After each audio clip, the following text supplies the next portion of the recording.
Good morning, Raptor freaks. Lexiot's here. It is Wednesday morning, and we have a game today. Summer League game played today by the Toronto Raptors Summer League team against the Utah Jazz Summer League team. 5 p.m. Eastern time start. So hopefully people can be ready to be there for that time at 5 p.m. today. I've looked at the Jazz Summer League roster, and it's different than it was at the beginning of the Summer League. Walker Kessler is not playing for them anymore in Summer League at this point. So is Jontay George is not playing for them also.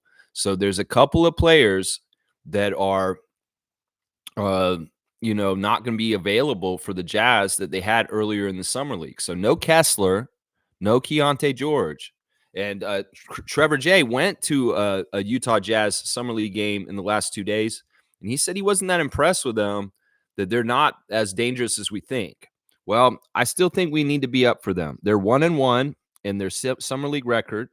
And the one game they did win, they barely won, just so you know. They won by like 2 points or something like that. So looking at the Utah Jazz's Summer League team, we've got basically the guy who's kind of been around the longest is Darius Bazley.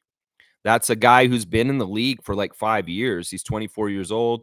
And he's been in the league for quite a while, and he is the veteran on this team. He's not been the leading scorer, though. The draft picks for this year have been the leaders for this team. In particular, the people that are leading this team are actually Cody Williams, the brother of Jalen Williams of Oklahoma City Thunder, is their leading scorer in Summer League right now, followed by Kyle Filipowski. Filipowski has been playing very well for them in Summer League so far. And then the third player is Isaiah Collier, the other draft pick that the Jazz had this past draft also. So those are their three main guys right now. Cody Williams, the brother of Jalen Williams, the good Jalen Williams on Oklahoma City. Filipowski and Isaiah Collier. And those guys are all brand new. Of course, guys from last year that are around are like Bryce Sensabaugh, Kenny Lofton Jr., are on this team also. Kenny Lofton Jr. dropping a lot of weight and looking a lot more agile coming back. He heard the grumblings and the criticisms about him last year, and, well, he's done some work on his body to be in better shape this year. So Kenny Lofton Jr., Darius Bazley, Jason Preston, Tyler Hendricks, Tavion Kinsey, Bryce Sensabaugh, Max Abrams, Armando Bacot, Isaiah Collier, Kyle Filipowski, Keyshawn Justice, Josh Pierre-Louis, Babacar Sane, and Cody Williams. That's the team right there. Babacar was actually on the G League Ignite last year also. So, yeah, they're 1-1. And like I said, Cody Williams is averaging 17.5 points in 2 games so far for them. Filipowski, 11.5 points in 2 games for them. So, yeah, I'm not as worried about them without Kessler. Kessler is a big problem in some ways, but not really, I guess, if we have Carlson now. So, yeah, Kessler's not playing, and Jontay George is not playing either. And those are the 2 best players for Summer League for them. So there you go. There's a little bit of a scout on the Utah Jazz team we're going to be playing today. I feel real good. I feel like we should do well. There's no real word on whether Grady or Jonathan will be playing today from their injuries in the last Summer League game. There was a question asked by Akil Augustine to Jama in the practice interview yesterday, and he couldn't say. He said that he wants them to come in and shoot around this morning and put up shots, see how they feel, and then we'll see whether Grady and Jonathan play. He said it sounded like both of them are about the same place as far as probability for the game today. So I would say don't worry about playing Grady. Go ahead and let him sit. In some ways, I've seen enough of Grady in the Summer League. You don't have to play him for the rest of the Summer League. If he can be helpful to beat the Miami Heat on Friday, okay, then. We'll go ahead and play him then. But maybe today, let him take the day off against Utah. Mobo, now, if he's able to play, go ahead and put him out there. He's a young guy. And in some ways, if he's just kind of hurt, go ahead and put him out there. I don't think we should worry about him getting further injured, knock on wood, because I don't think that's what's going to be the case with this. So, yeah, I'm excited about the game today. I am very much needing a distraction, looking forward to the 5 p.m. Eastern start for this Summer League game today in Las Vegas against the Utah Jazz for the Toronto Raptors. Yeah, they've had some really good practices in the last couple days. Jama's saying that he's watched a lot of tape with Ochai Agbaji in the last couple days over the first 2 Summer League games, and they're trying to find a good spacing for him. They're going to try and put him in the small pocket.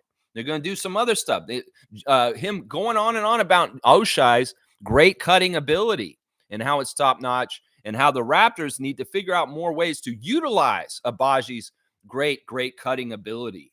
So it's exciting. They had a nice interview with Abaji himself. He said, he actually admitted he has not played up to the level that he wanted to play at Summer League so far. But that's fine, man. Don't worry about it. Don't be too hard on yourself. You're doing fine. Summer League's a little chaotic. And in some ways, you trying to figure out what you're going to do with some of the other guys that just showed up and they don't know what the fuck they're doing, well, it's understandable if you're not marking every single thing. In some ways, the things you're doing, Abaji, in this Summer League is to, discover more about your offense. Now, I can tell you've bulked up. You're even stronger than you were last season. I can also tell that, your commitment to being at Summer League right now speaks a lot for itself right there. So don't be so hard on yourself is what I would say about that. They had who was the other interview they had yesterday? I believe it was Carlson again. They've been having Carlson come out and talk a few times. Carlson very thrilled about the things that have been happening for him and getting the chances. Of course, Jama going on about how he's been a real surprise on the defensive end. They knew about the threes. In fact, that was part of the reason why they were interested in getting him. But the blocks have been sensational, and they're really, really happy about this. Sometimes when you get a player like Brendan Carlson, you're not sure if his slender frame will translate to being able to do that kind of stuff on the higher levels. Well, it's timing. And in some ways, Carlson said yesterday that he takes pride in being a shot blocker and that this is something he's done for the last 5 years for the Utah Utes, that it matters to him. He really takes a lot of pride in this. So he has a lot of experience knowing when to go for it and when not to. And when you get in that bad zone, you don't need to be doing it. So I really like that about Carlson. He's a confident shot blocker.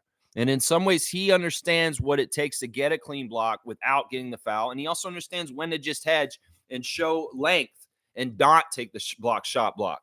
So, yeah, Carlson's advanced. And in some ways, Brendan Carlson is showing that, the old way of going to college for 5 years or 4 years does actually really prepare you for the NBA better than just jumping in the NBA after 1 year or something like that. So I'm really, really appreciative of Carlson. And once again, he said that the Raptors were the team that took the most interest in him, and that's why he's with us. So kudos to our scouting department and our front office for making Carlson feel important, because that's part of why he chose us. And in some ways, other teams, they dropped the ball. They didn't come see him enough. They didn't make him feel special. Well, Masai did. And that's why Carlson's wearing a Raptors jersey. Some people are confused because yesterday the Raptors signed Jameson Battle. Yes. Because I was saying this. I was like, last year was Mohamedou. Year before that was Jeffrey Doughton Jr. Well, in Summer League so far, the star that has shown the brightest to be like, we need to get this guy on the team has been Jameson Battle. An absolute bucket, money three, a very professional player, making his free throws, playing at a very professional way where he's not making a lot of mistakes. I love it. Well, he got rewarded yesterday with an Exhibit 10 to be invited to our training camp to try and make our full roster. If not that, he will be on 905 and playing for the Raptors 905 in Mississauga regardless. Good job, Ohio State's Jameson Battle. In some ways, people were confused in the comments. It was like, well, now do Carlson. I'm like, wait, whoa, y'all are not paying attention, are you? Carlson's already done. He's on a two-way. He's going to be with us no matter what. Some people are worried. It was like, oh, no, battles. Why are you doing battle? Do Carlson. What? No, Carlson's already done. Pay attention. Watch the Raptor Freak channel. That's what I would say to those people. All right, let's get into the chat and let's do all the things we do on the Raptor Freak live daily morning stream. That's right. Monique is first in this morning. We love to see the superfan, the greatest, Monique Lawrence. Let's see what she's saying. Good morning, Raptor Freak family. Happy game day. Congratulations, Jameson Battle, on signing an Exhibit 10 905. Be ready. And thank you, Gary Trent Jr., for everything you did for the Raptors.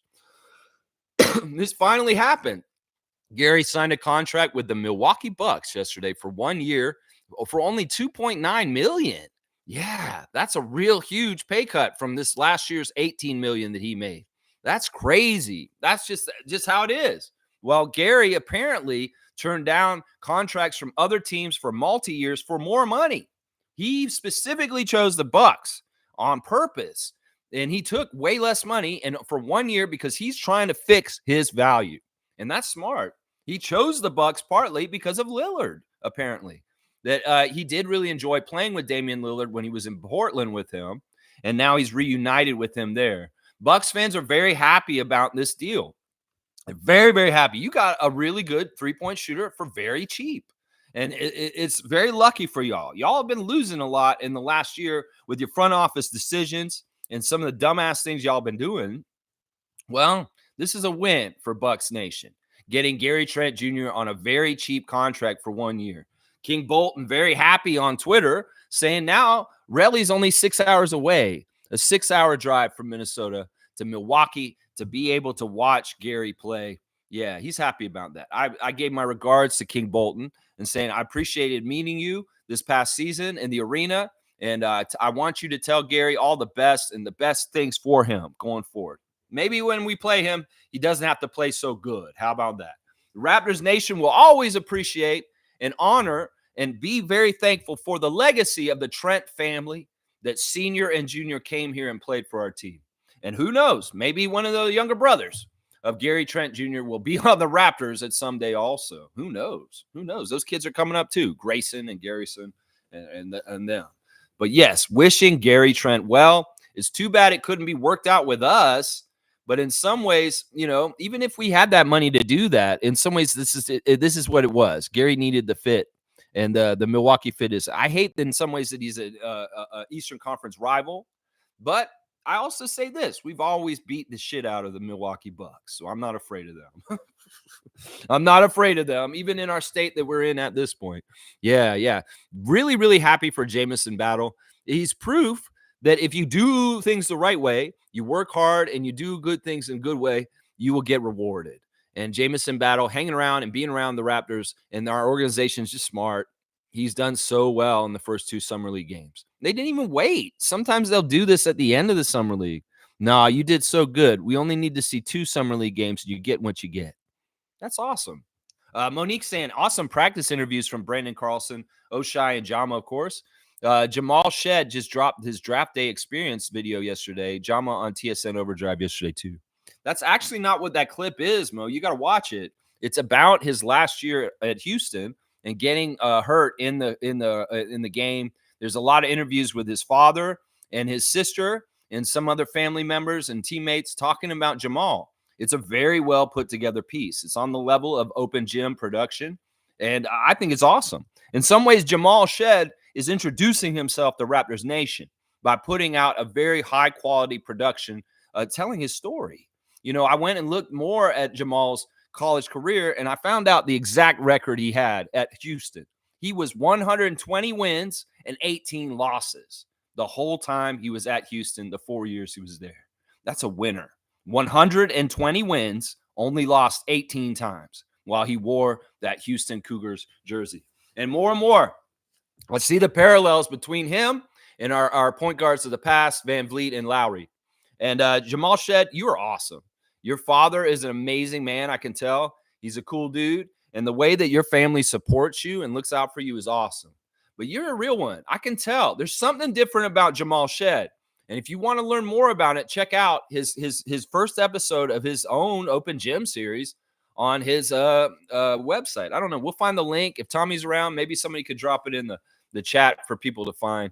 But yeah, Jamal Shead with Open Gym-like stuff coming out. But really, Mo, it wasn't about draft day so much. It was actually about his last year at Houston and playing hurt and getting hurt in a very important game. So, yeah, it was good stuff. Good stuff for sure. Most saying, Jontay Porter, you're a big idiot. And the only thing you're going to go to Greece is to clean up dog shit. I'm going to give you a 5-pointer for this because you have shot fire on the person I'm going to shoot some fire some shots at right now real quick.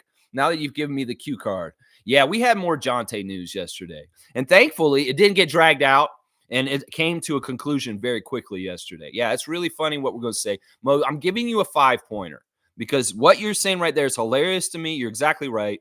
And, yeah, I don't understand this guy. This guy has no remorse about what he's done. This guy is disconnected from reality.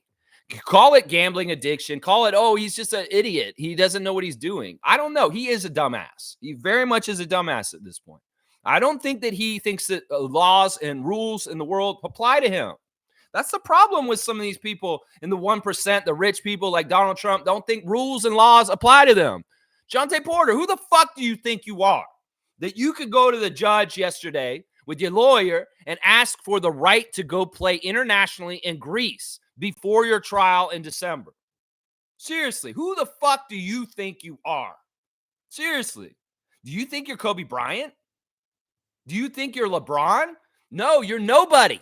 You never established your NBA career because you fucked it up right when it was starting. They don't have to bend over backwards for you. You could go to the judge and say, oh, my client wants to continue his professional career as a professional basketball. He's never been a professional basketball player, and he's exiled in dishonor. So you can't make the argument, lawyer, that he needs to have the ability to continue his job because his job never was professional basketball player. It was masquerading as a G League player and a degenerate gambler in the background.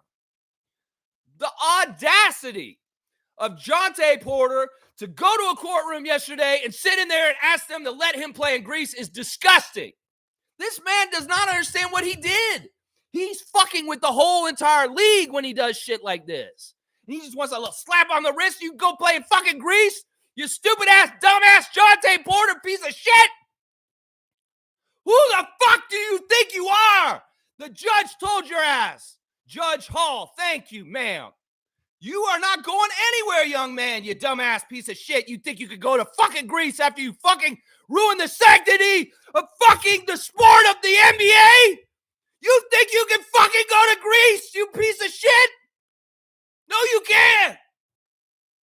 The judge agrees with me. Who the fuck do you think you are? Why would they let you go there? You could abscond and just hide. Oh, I'm Greece now. I'm not coming back. I know they're going to throw me in federal prison. Oh my gosh. He's like, he wants to go there and unite with his wife who's pregnant and live some sort of storybook life. Forget about his fucking dumbass mistakes this year and fucking just go off in the sunset. You're a fucking idiot, Jontay. You are so fucking stupid. You were one of the dumbest people I've ever known about in my life.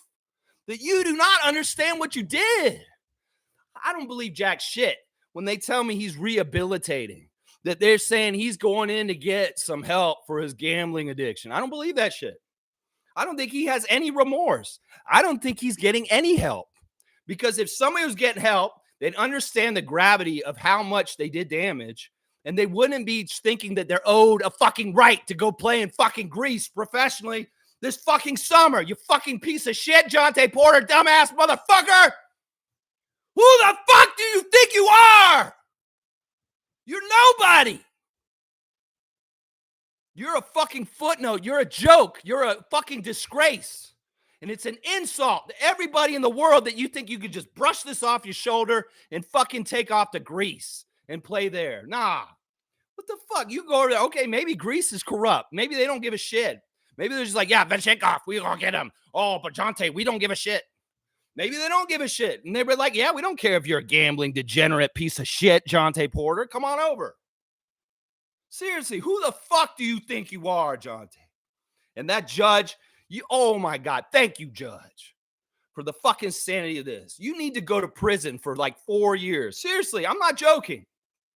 They want to make an example. They need to. Because young players are going to do this shit that you did. If they see you get a slap on the wrist and nothing, they will continue to do this shit. So you have to be the example, Jontay. You dumbass that stepped in it so fucking cleanly and it's all over your fucking feet and it smells like shit and you can't even deny that you're not guilty because you're fucking guilty as fuck. There's no weirdness about whether you're guilty or not. We all know you're fucking guilty. And you think you can fucking just get a slap on the wrist and go to fucking Greece and play? Nah, dog. Nah, dog. Nah. And the judge agrees with me. The judge agrees with me. All right, I'm going to turn down a ratchet too real quick. I want to get that out. And I'm going to say this also.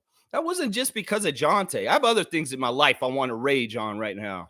And I took a little bit of it out on him just now, just so you know. Yeah, all right. I think that may have been the most intense freak out I've ever done on this channel. There you go. Thank you, Monique, for your comment. I appreciate you very, very, very, very, very much. Yeah, all right, let's see. Cream's here. Let's see what he's saying. Full ass. What are you saying today, full ass? Yeah. I watched 48 minutes of Jameson Battle highlights last night. I'm convinced that he absolutely belongs in rotations with the big squad. He's the shooter we've always wanted. How did he go undrafted? I don't know. Once again, we see this guy Carlson. We see this guy Battle. And we're like, wow, Messiah and Bobby are badasses. Yeah, no, Battle's awesome. It's weird, too, because he's Ohio State. It's not like that's a little school and nobody sees that school. I don't know what's going on with NBA GMs. I don't get it. I mean, in some ways, I get maybe that he's undersized. In some way, I don't think he is, though. What position is he? He could be a 2 or a 3, 6'7", shoots threes. I mean, he's working out there. He doesn't not try on defense. So I don't see problems with him. So I'm with you. When I watched his highlights from college, I was like, wow, this guy actually is pretty good. I didn't think it would translate so well to the summer league like it has. Maybe part of it is that Jameson has seen that brass ring in front of him. He said, this is time to go. And I'm going to make the best of my chance to make the Raptors. And he is killing it. It could be that it just happens to coincide with their hot streak that he's on right now. And that's why he's shooting so well for someone. I hope that's not true. I hope that he's just this way. And this is just a normal setting for Jameson Battle. I don't know. Either way, he's getting the opportunity. He's taking advantage of it, and he's running away with it. And I appreciate Masai Ujiri and Bobby Webster recognizing this and rewarding him right now. Yeah, let's not fuck with this. Somebody could try and come and get him. And the Raptors like, no, we got him. He's here. And I agree with this. He's amazing. And we'll have to see how he develops over the years. Let's not get ahead of ourselves. It's each and every step for each one of these young guys who are coming to the Raptors this summer. They've got to go through each of the steps. And they're young. And in some ways, everything in its right order. Jacoby Walter, Brandon Carlson, Jamal Shead, Ulrich Kombashe, Jameson Battle. Everything in its right order. And let's be patient with them. We'll see what happens. David's here, dapping in. So we got the commissioner trivia. Let's do the classic card of the day. Now that I'm right and proper, warmed up and fired up here. Yeah, let's see what we get today. Yeah, I apologize if I scared anyone with my anger. Jontay really pissed me off yesterday. Seriously, I couldn't believe that story when I saw that. I'm like, who the fuck does he think he is? Seriously. Oh, man. And when I saw immediately, like later on the night, I saw the actual court document where they denied him. I was like, yes. In some ways, I don't want to be punitive, but this dude made our team look really bad.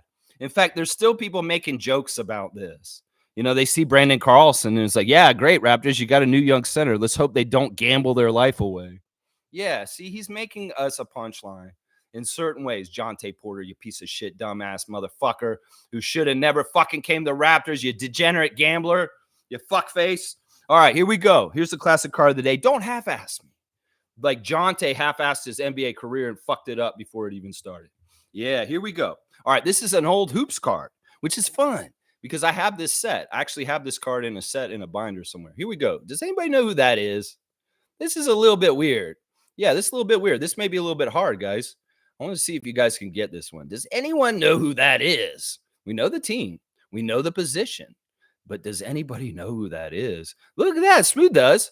Now, the spelling's not exactly right, but I would give it to him, David. Is Mike Jaminski. The M is before the I. Gminski.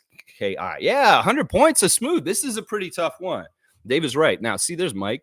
Look, Mike's kind of a handsome guy. He looks like one of the guys from Miami Vice with Don Johnson and Philip Michael Thomas. You know, the fat guy that's in the other cop. You know what I'm talking about. Yeah, Mike Jaminski was actually a starter for the Sixers at center. So he wasn't like a total scrub, like big man scrub at the end of the bench. He actually did some good stuff. Yeah, Jaminski. Good job, Smooth Brown Man. King of the classic card.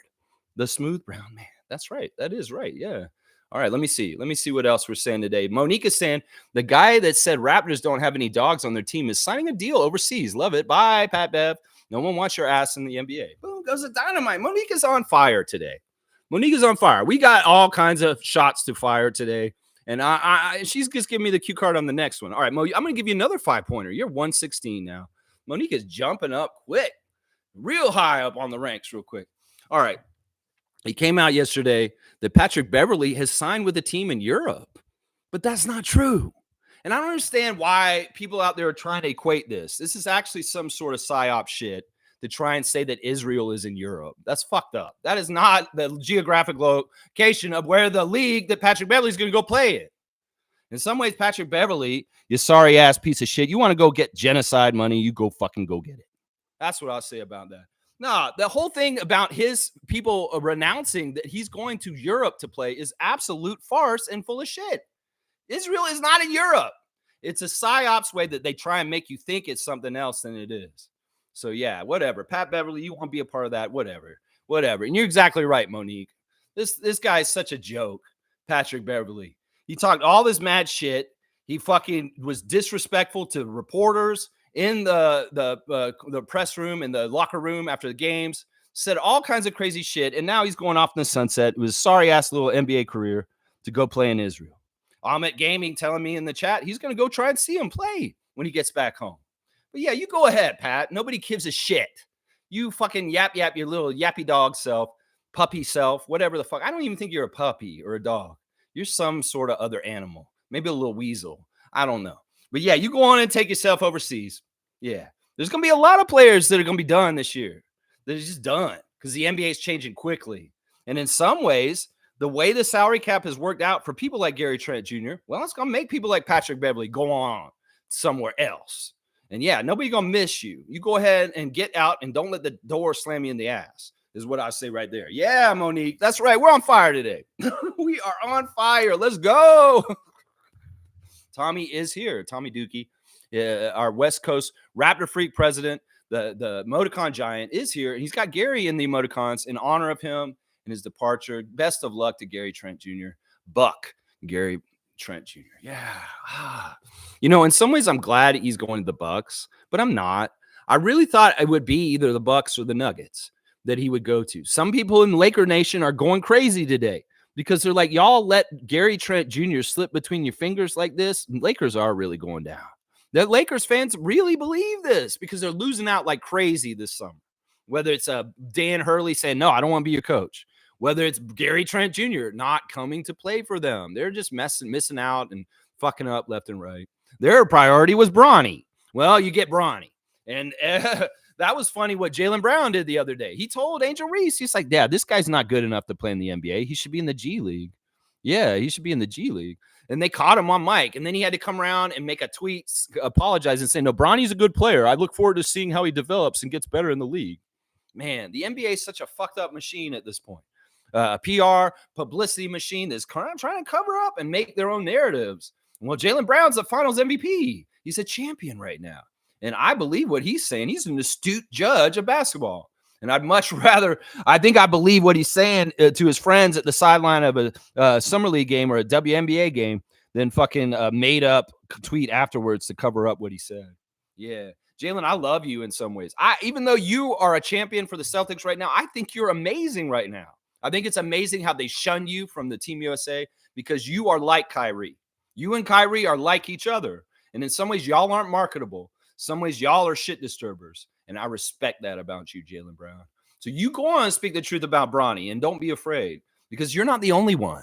There, a former Laker, guy who punched out Rudy Tomjanovich and almost killed him, Kermit Washington, coming out of the woodworks on TikTok recently and saying Bronny is not an NBA player. And they're causing mental distress to him on the down low.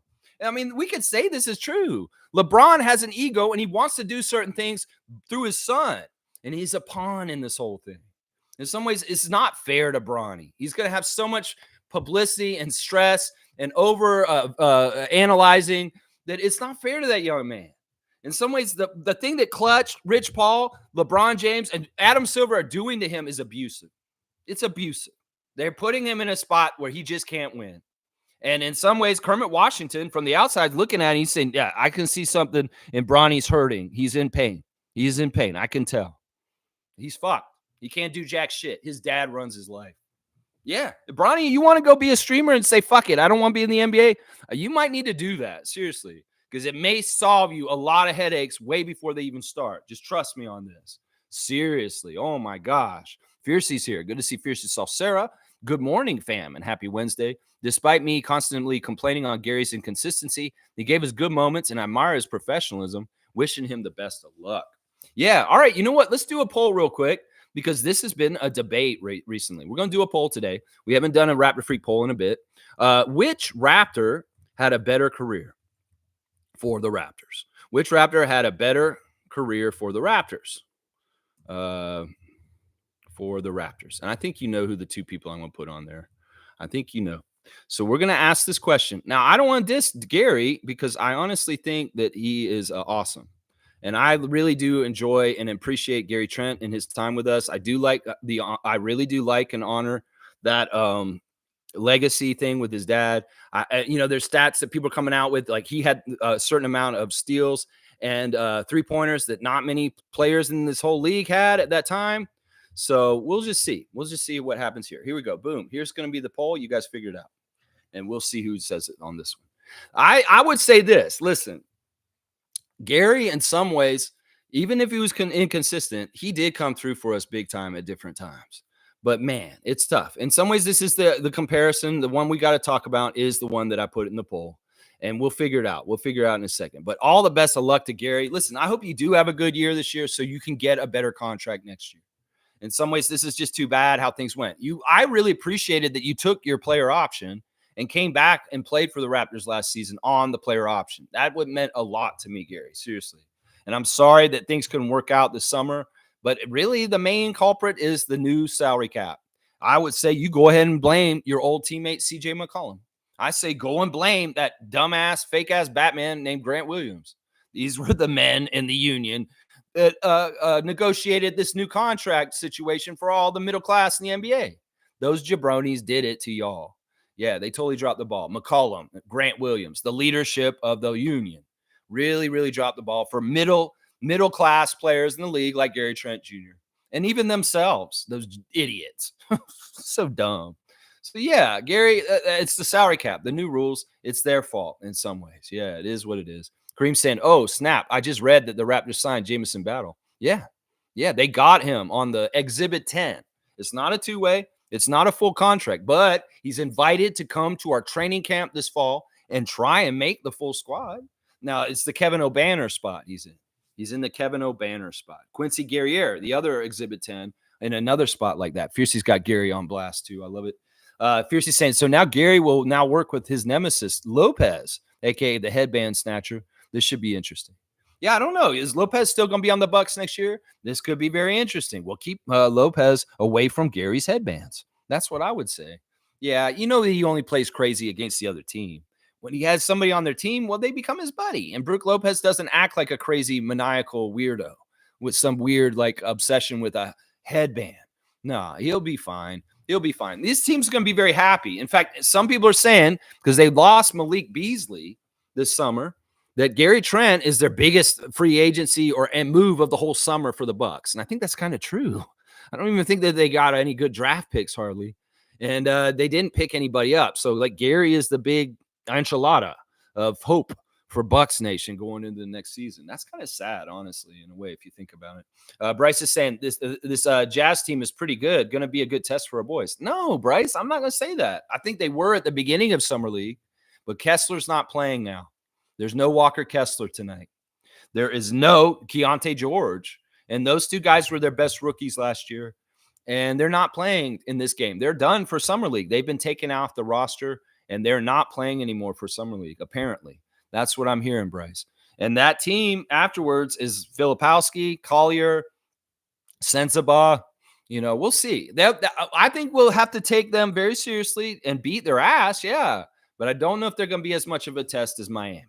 Miami's looking like the big, big test on Friday now. Yeah, Tommy's saying back with Dame time will be good for Gary. Yeah, I don't know. It's not like they were very successful in Portland, Tom. I don't know.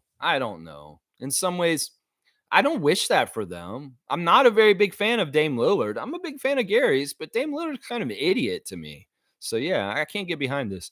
Smith saying Gary's from Wisconsin, so he's back home for a year. He's actually from Minnesota.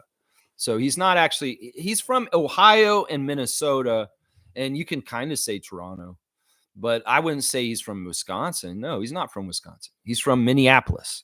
That's where he's from. Yeah. Fiercey saying, yep, time. Best of luck to him. Do y'all think he will start with the Bucks? Probably. I mean, Beasley was starting for them. It could be Lillard and Trent backcourt with Inacomto, Middleton, and Lopez, something like that. I could see him starting. Now, he may be in the same kind of position he was here, where he's ambiguous and he can be switched back and forth. We'll have to see. It'd be very interesting to watch how they utilize him. Doc Rivers utilizes him.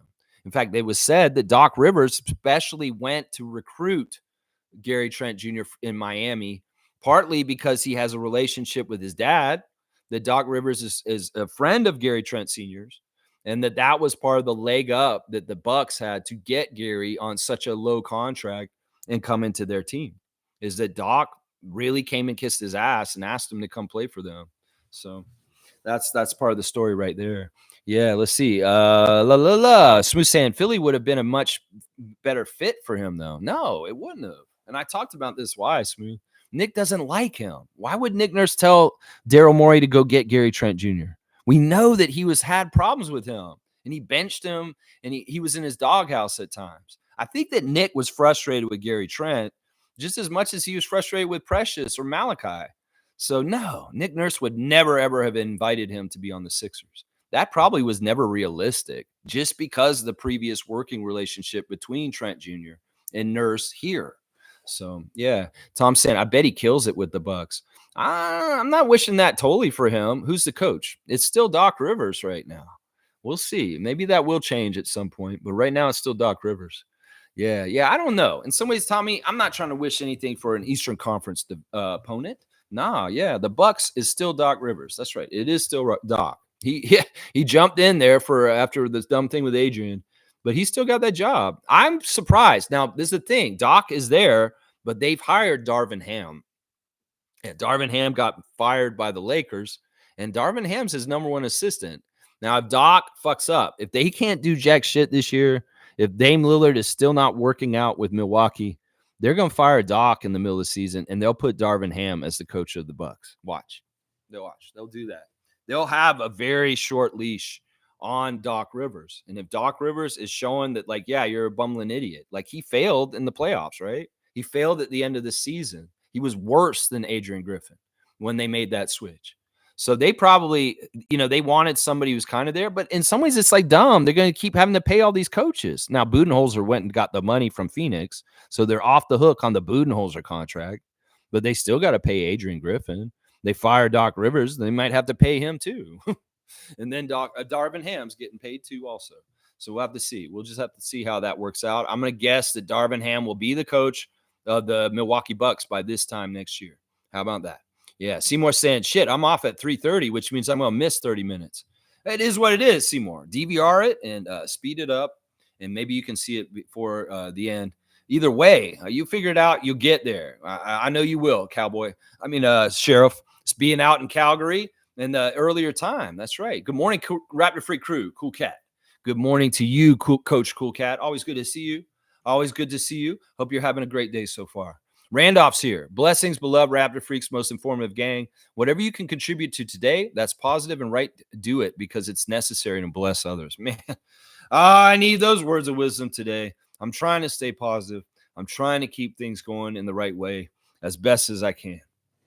Yeah, let's see what Leo Routens is saying on his words of wisdom.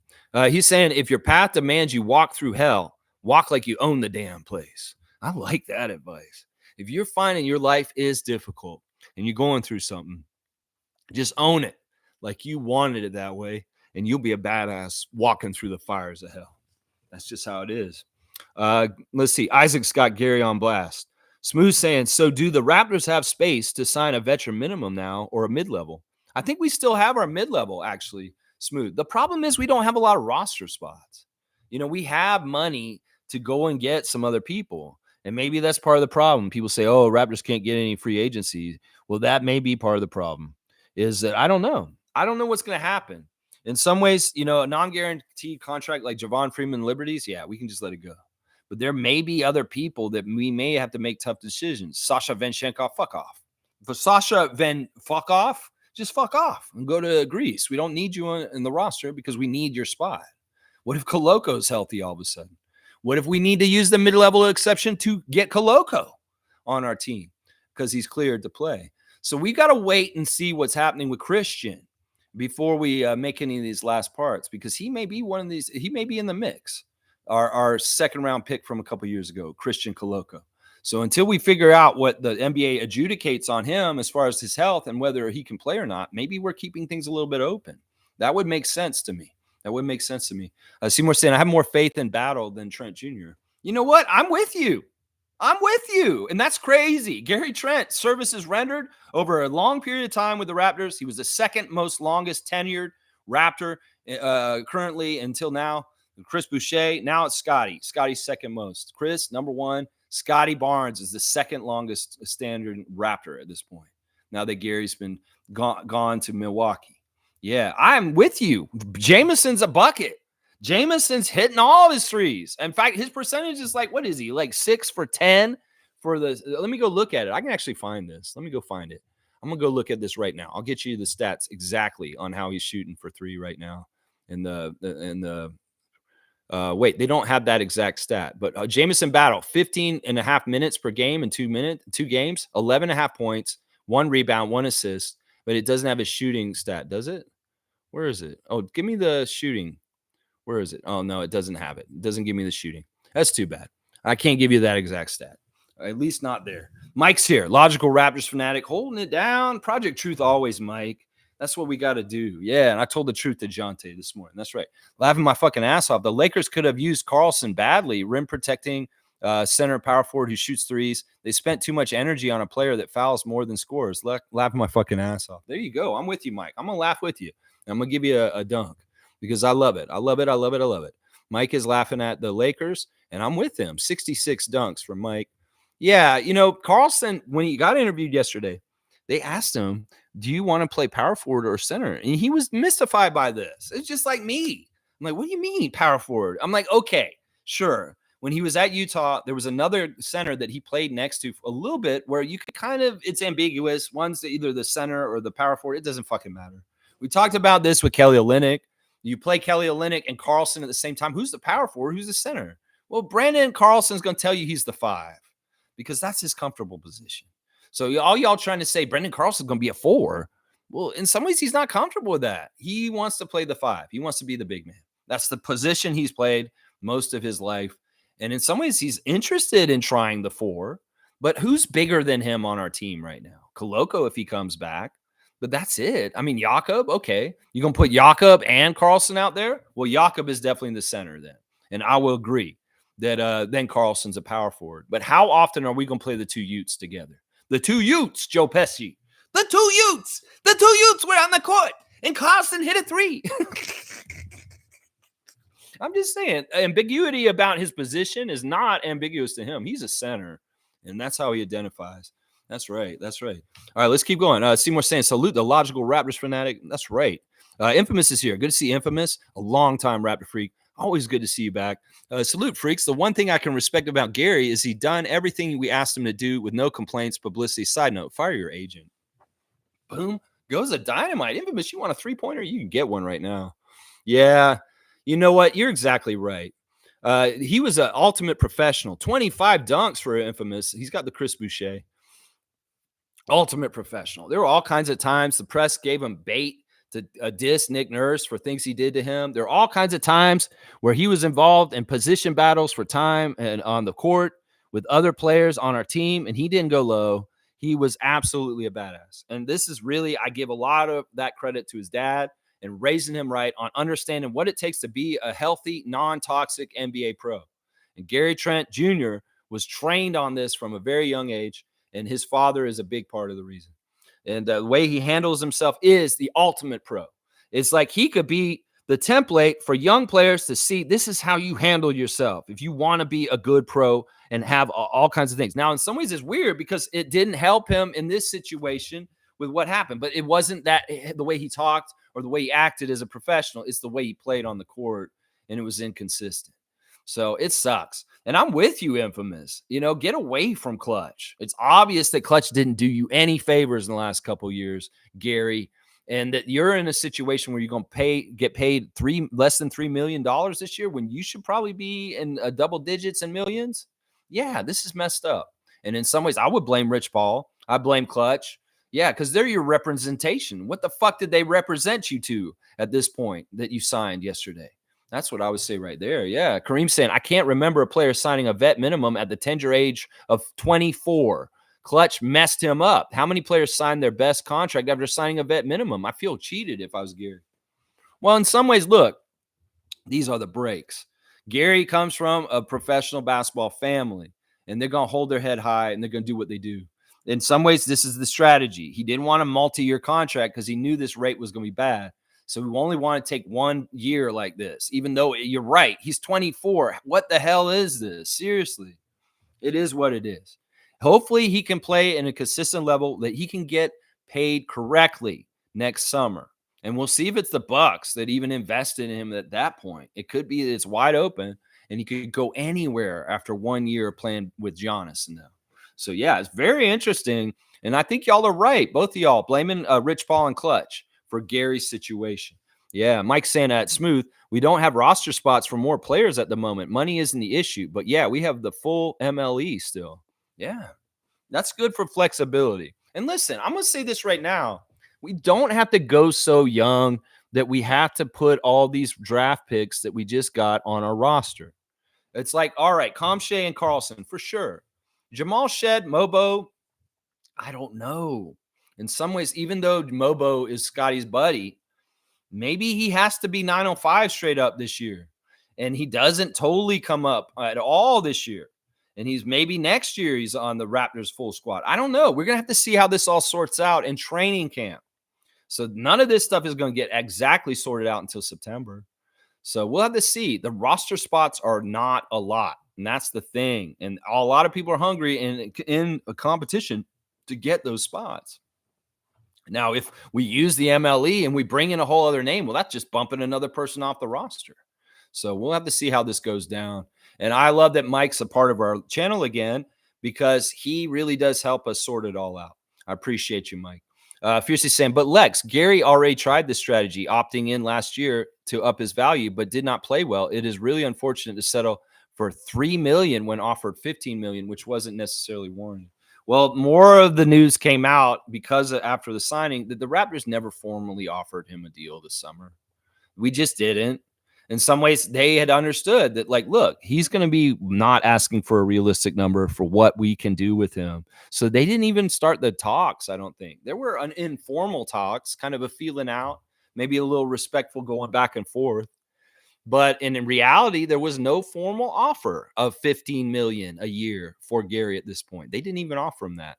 So he's been kind of sitting, really questioning what the fuck is going on for a bit. But I knew he wasn't really in the Raptors' plans for next year. In some ways, how the fuck are we going to pay him more for what he did last year? Seriously, it's poor management if we did that. So I appreciate our front office being strong. And in some ways, people would be like, yeah, we don't take care of our guys. Well, in some ways, we make tough decisions when we have to because it's best for the team going forward. And whether it's Fred going to Houston, whether it's the decisions to trade Anunoby and Siakam in the last year, whether it's allowing Gary to walk this summer, you got to make room for the future. And that's part of it right there. Yeah, Tommy's got the YouTube clip, I believe, of what I was talking about. Oh, he's got the practice in the Jamal Shead clip. That's right. He's got the Jamal Shead clip. Thank you, Tommy, for putting it in there. Y'all check it out. Jamal Shead backstory and his family talking about who he is as a person. And how special he is. That's right. Wednesday Freakout. Yeah, definitely had that today. Oh, man. Yeah, Wednesday Freakout for sure. Yeah, Mike saying Gary was penciled in for $15 million and Gary wanted more. So Masai went and used that $15 million to get Davion, Sasha, and 2 second rounds, which is a value increase from Gary and Powell both. Yeah, this is part of the thing that Grange and Blake Murphy and a couple of people are trying to say on Twitter today. Is that with Gary walking and going to Milwaukee, it closes the trade tree and all the stuff that came from Powell. But that's not actually true in some ways because of what Mike just said. I mean, in some ways, I guess it is true technically.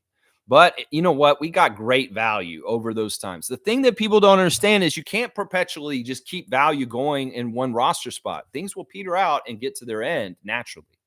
And the fact that we turned Grevis Vasquez all the way into the end of Gary Trent Jr., that's pretty impressive.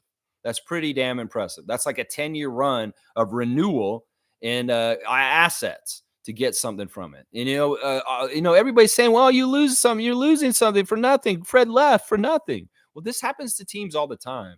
And it's just going to happen. It's just going to happen. Do they say this about the Lakers losing guys all the time? No, because it's bad publicity for the Lakers. And they're trying to kiss their ass and make them look so good, even though they're not. And meanwhile, if we are doing really good moves all the time, they'll say little things like, oh, Fred walked for nothing. And they'll point that out and try and push that down in our face. They'll say, oh, Siakam, you didn't get what you should have gotten for Siakam. We don't know that yet. We got to see how good Jacoby Walter is. We got to see how good the draft pick we get next year is. We got to see how good Ochai Agbaji and Kelly Olynyk and some of these picks that we got recently are. Yeah, that's right. That's right. Let's see. Evan was saying we had to grab Battle quickly or some other team would have. The talent can't be denied. Yes. And that's our front office doing their job and being on top of it. A lesser front office may have been asleep at the wheel and boom, snatched from you, right from underneath you. That's right. Kareem saying, is it Freak Out Friday? Lex, the passion is the reason why we're all here every morning, 9:30. He's yelling at me too. I apologize because I yelled at y'all. Actually, I wasn't yelling at y'all. You know who I was yelling at. Yeah. Fiercely saying, oh my God, first time I see Lex turning red. Yeah, there's a lot of emotion today. I don't even want to talk about it, but there's a lot of emotion today. Fiercely saying, Lex, breathe. And we indeed salute your passion, the audacity with Jontay. Yeah, I don't even want to get all hyped up on this. I shot my shot on what I wanted to say about Jontay earlier. If you want to see it, it's good. It's crazy. Yeah. Infamous saying Battle has very sneaky athleticism that people are not talking about as well. Yeah. The thing I like is, once again, we've got a 4-year college player in Jamal Shead. We've got a 5-year college player in Brandon Carlson. We've got a very finished product in Jameson Battle also. These are youngsters coming in the league that aren't like Scoot Henderson or some like Grady Dick. I'll even say him. He's a good example. That are unfinished products, guys that are not ready for the NBA. Well, these guys are, because they've been trained. They've gotten the full college career like the old school NBA players did in the 80s and 90s. And in some ways, they're better off for it. Jamal Shead, Brendan Carlson.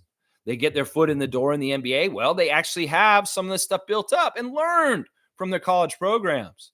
So they can actually have some good continuity going in. Jameson Battle seems like he's very well trained as a professional, and he is ready to play at a professional level because he got that from his time at Ohio State. And that's what I'm talking about right there. I like it. Yeah, Bryce is saying, dunk for full ass. It's Lex, your passion is unique. Thank you, Bryce. No, I needed an outlet today. I'm not even gonna lie. I'm not even gonna lie. He's a little bit getting more than he deserves, but in some ways I'll say I'm gonna give him a 3-pointer. You're going to a 188, Kareem. You're at 188 now. And Bryce, I'm gonna give you one too, man. Just for your enthusiasm in the chat on Facebook, and also just your time coming in here all the time. I'm gonna give you a 3-pointer too. 28 for Bryce. Bryce is at 28 now. Yeah. All right. Let's see what else you guys are saying. Mike's saying 905 this year is gonna be nasty. They better be. They better be. Yeah. Tom's saying Drew Jones will be in Darko's ear about the plan. Yeah, I'm excited. The thing again is Drew Jones is a big man coach. He's a big man himself. He understands big men. And we got some very good big men projects going to play for 905 this year. It was Carlson, Akamshe, Mobo. These guys will get good tutelage from Drew Jones on the 905 level. I'm excited about this. And I'm exactly with you, Mike. 905 is going to be nasty. And we better win a lot. And we better kick a lot of ass. And who knows? Maybe we win another G League championship with the Raptors 905 this season. That would be badass. I'm all about it. Yeah. I love getting the classic car of the day, Mike Jaminski, the G-Man. That's actually what his nickname was, G-Man. Yeah. Let's see. Yeah, good job, Smooth. Fiercely saying Lex's rant was epic. Like they say, it is provocative. It keeps the people going. In some ways, look, you guys want to see the passion? Well, we got it here. That's right. Y'all got it. We share it. And that is for the Raptors. We love the Raptors. And that passion came out. And Jontay Porter deserved it, what I just said earlier. Yeah, Seymour saying, so you know him, but not Kyle Guy. Jaminski?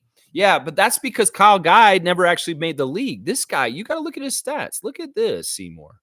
Look at this. Like, this isn't a joke. This double-digit averages in points. He played for New Jersey for a long time, and then he came to Philly, and he played on Philly with Charles Barkley, and he was the starting center for Charles Barkley for the early 90s. So you can't say that Jaminski's like Kyle Guy. This guy made the league and he started, and you can see his stats right there. He scored double digits from 85 to 89. So this is a starting center in the NBA. Kyle Guy is a point guard that never made the NBA. So there you go. That's why I got to say that. Yeah. And this guy, I was watching basketball at this time too. Randolph saying, Lex, would you be okay, my brother? I've never seen or heard you explode like this. I was getting worried there for a moment. Good to see you that you're back down. Love. Yeah. I mean, I am be honest. I have personal things going on right now in my life. And in some ways, I was getting some of that energy out on Jontay. And it was healthy. It felt good. I feel better from yelling like that. I'm not going to lie. I know it's not totally healthy, but in some ways, it was entertaining for you guys. And Jontay kind of deserves it, honestly, to be honest. Yeah. David's give me hearts, and so is Tommy Dookie. I appreciate you guys. I appreciate you guys' support. And yeah. Trevor's saying, good morning, Raptors family. Ungrateful people complain about the one thing you haven't done for them instead of being thankful for the thousands of things you have done for them. Boom goes the dynamite, Trevor J. You want to dunk, you're going to get it for that one. Three-pointer I'm going to give you a three-pointer, honestly, because, Trevor, that's big time right there. 41. You got the Kelly Olynyk now, guy. You actually had 41 dunks last year, and now you got 41 dunks this year. Wow, the duality. Commissioner J, thank you. In some ways, what you said is so apropos. Is so apropos, and I don't even want to tell you why. Seymour saying getting Bronny and JJ there was their main targets. That's right.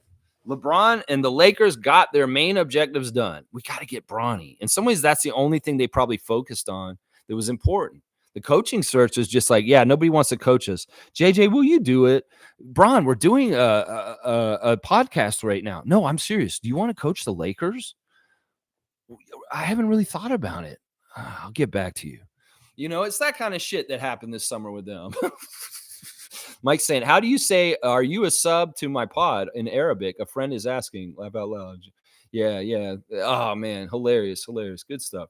All right, let's keep going. Oh, crap. I see you guys filled it up. I love it. All right, let's see. Is Seymour saying the Flakers? That's pretty good. Shere Khan's here. Good to see Raptor Freak Rookie of the Year in the past years. Shere Khan, the MVP of Raptors Tonight chat. Good morning, Raptor Freak family. Good vibes all around. Love the interviews with Scotty and IQ. Hate the two commentators on NBA TV. They knew nothing about Canada and Toronto with such trash comments. Gary Trent Jr., the big time lost income. Yeah.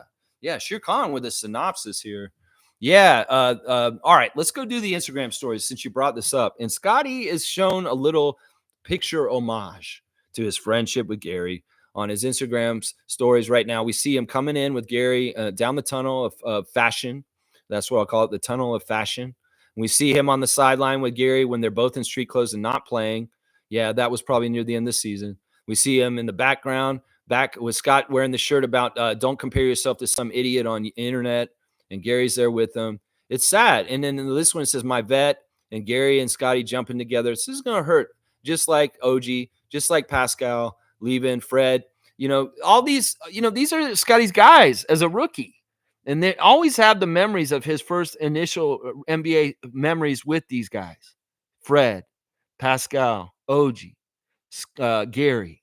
Yeah, it's sad. It's sad in some ways. Of course, the PB&J commercial that they did together. Yeah. In some ways, Scott, we feel you, man. We feel you. But it's your era, man. And we got to make room for your people. And in some ways, Gary was a part of the past. And in some ways, your future with the Raptors is important, man. And it's all about you. And it's not that Gary wasn't fitting that. It's just he's not fitting the overall picture that Darko's putting together. We got Slim Duck at the practice court in Vegas at the Wynn Casino Ballroom, putting up shots wearing the Raptors shirts, playing Nipsey Hussle over the thing. It came out yesterday that the Raptors court is being utilized by players from all over the NBA on off hours, that the Raptors may have their practice times. Now, Davion Mitchell said recently that he had played on the Raptors ballroom court before with the Kings because the Kings were allowed to use the Raptors court to be nice. They were like, oh, maybe they charged them a fee. I hope so. If y'all are paying the Wynn Casino to have that luxury of having those courts, if another team wants to come in there, you better get them to chip in at least an hourly rate for while they're in there. Because in some ways, it's like, look, y'all can be all nice and good to the rest of the league in different ways, but no, don't be giving like that, Masai and Bobby. You know that they're taking from us in shady ways behind our backs all the time. So if you being so nice and let other teams practice on our court, you better be charging them, is what I'm saying. Now, what's been coming out is that on off hours, maybe in the middle of the night even, NBA players that are just in Vegas for Summer League have seen the court, and they've been running impromptu 5-on-5s with Raptors players also involved still. So there's been some crazy unseen runs going on there. Rico runs of the highest caliber and the craziest combinations. So yeah, that ballroom's something else. And Trevor J's still trying to get in there with his media pass friend. He said you got to get in there and see what's going on in there with the 5-on-5s, the all NBA 5-on-5s going on in there right now. Jamal Shead's showing pictures of a friend of his in a Puma shirt. He's also got "I want to be like Taze." I don't know what that means. And yeah, there's I guess Taze is a friend of his, and he's putting him on blast. Shead's always putting on blast his people. In fact, that clip about Jamal that Tom just posted a little while ago. It speaks a lot to Jamal Shead's character because apparently when he was younger, he watched a lot of basketball. His siblings were involved in basketball, including his sisters. And he would play with the women. He was playing with the women as a youngster. He was trying to learn and coach. In some ways, his sister was in awe of Jamal Shead because he could watch somebody do something on the court, and without even like practicing or anything, he could mimic it and come out and do it on the court immediately afterwards. He's a special kid, and he's a student of the game. And the thing about Jamal Shead is he's studying how to win and all the little things that it takes to win, and he's implementing them in his DNA as an NBA player. That is the kind of stuff that Lowry did. And the reason why Lowry was the way Lowry was. And I'm just trying to say this more and more, Raptors fans. Jamal Shead is one of those. He's a student of the game, and he cares about the little things that add up to winning. That's why he was 120 and 18 at college. But yeah, he's amazing. And he has a very big love for the women's side of the sport too, because of his sisters and working with young ladies in his younger days. He played a lot against the women when he was young, apparently. That's what we find out in that clip. All right, continuing with the stories real quick. We got Emmanuel Quickly doing an extended workout clip. You can check out the reel. He's in there working hard. In some ways, I see some of this really short dribble stuff he's doing is a little bit different than what he did last year. So I'm excited about the expansion of Emmanuel Quickly's game as the starting point guard of the Toronto Raptors. That's right. He's also celebrating a college football win. I guess it's Oregon and Alabama were playing or something like that. There was some sort of football game. Let's see. Who else do I have to check out? We got Jameson Battle on my Instagram story celebrating getting signed by the Raptors yesterday. He has posted it on his. Ulrich Kamshay had a really cool clip come out yesterday, and it warmed my heart. NBA Canada releasing an interview with Ulrich talking about coming to the NBA and how important it is coming from the Basketball Africa League. And he said it's really special that he got drafted by the Raptors because the Raptors have been his favorite team since he was a little kid. He said that he's watched his fellow countryman, Pascal Siakam, for many years. He's his favorite player. He loves Pascal, and he loves Masai Ujiri. He said very specifically that he appreciates Masai's work over in Cameroon to allow a player like him to get to the point where he is, and that he doesn't take this lightly.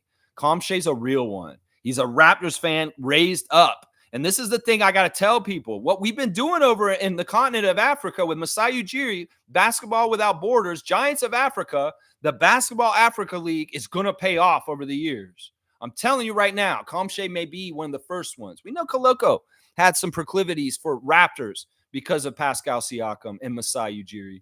Well, Kamshay's saying the same damn thing. His favorite team is the Raptors. He's real Raptors red through and through, and he's so proud that he is on our team, and he says that he owes Ujiri to do really, really well. He owes it to his country. He owes it to the people in that continent that want to follow in his footsteps to be successful. So I love it. Kamshay is a real one, and he is you got to watch that clip. He's basically saying, Siakam, I love Siakam. I've watched Siakam on the Raptors, and the Raptors are my favorite team. He was a Raptor fan before he got even drafted by us. And he's in the right spot. He's exactly where he needs to be, Kamshay. So you're a real one. I love you, man. And you go on that path that Siakam went on and become an NBA champion yourself. Ulrich Kamshay. That's right. That's right. I love it. Yeah, we're seeing pictures of him on the practice court on his Instagram stories. He's lifting a very heavy weight. He's got more pictures of living the present with one friend of his is on another team. Yeah, good stuff. Ulrich. And I really love that interview with NBA Canada, talking about where you're coming from and what you care about. Amari Moore packing the bags and doing things at Las Vegas, doing what he can, trying to make a name for himself in Summer League and do better and better and get further along. There you go. Game day today, 5 p.m. Let's get ready. Let's go. Yeah, there's your Instagram stories real quick. King's here. Brian is here. What's up, Freak Nation? Remember, I've been saying Gary Trent Jr. is expendable. I mean, I didn't want to say that, but I was saying a lot last year. Gary, if you don't get it going, if you don't get some consistency, well, we can let you walk. And, well, that's how it went. That's how it went. It's sad but true. I told Jordan when I saw him, King Bolton, I said, we love Gary up here. I know we want to try and figure it out so he can be back. Well, at the end of the season, the part of the disappointing part is he wasn't that hurt when everybody else was hurt, when we had a really bad part of the end of the season. And he had all the opportunity to step up in the void of Scotty and Jakob and carry our team, and he failed.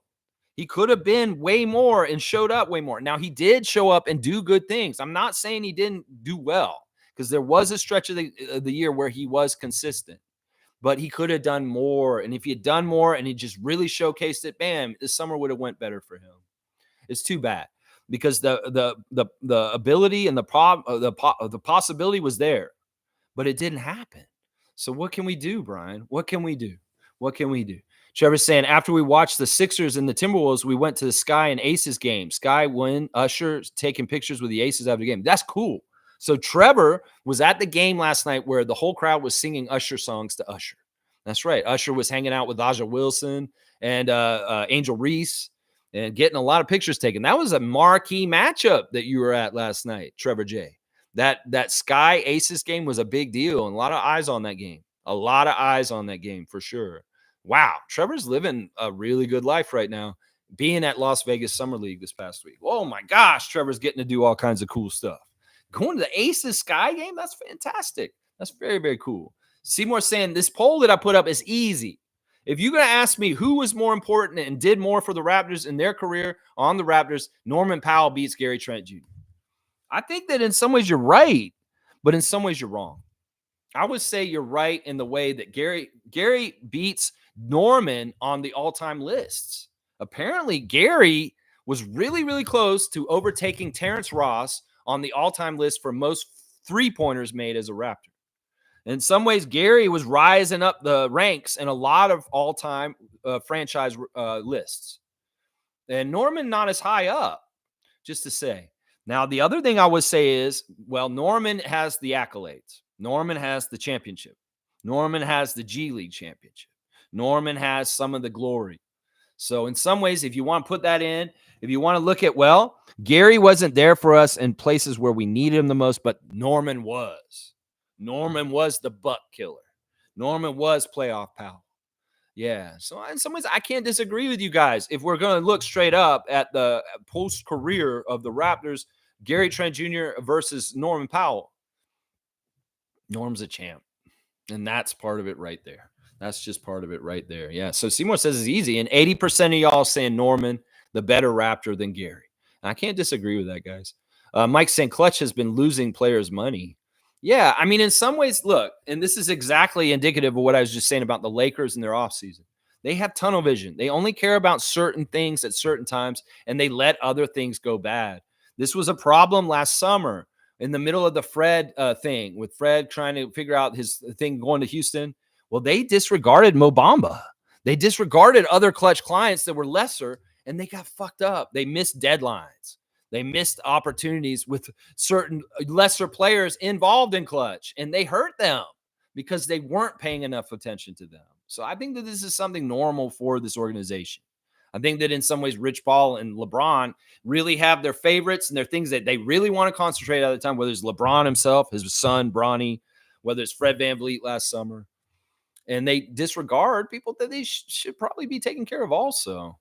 I would say that's probably true. Yeah. Infamous saying this is not even close. Norman is a champ. See, that's what puts it over for Infamous too. Yeah.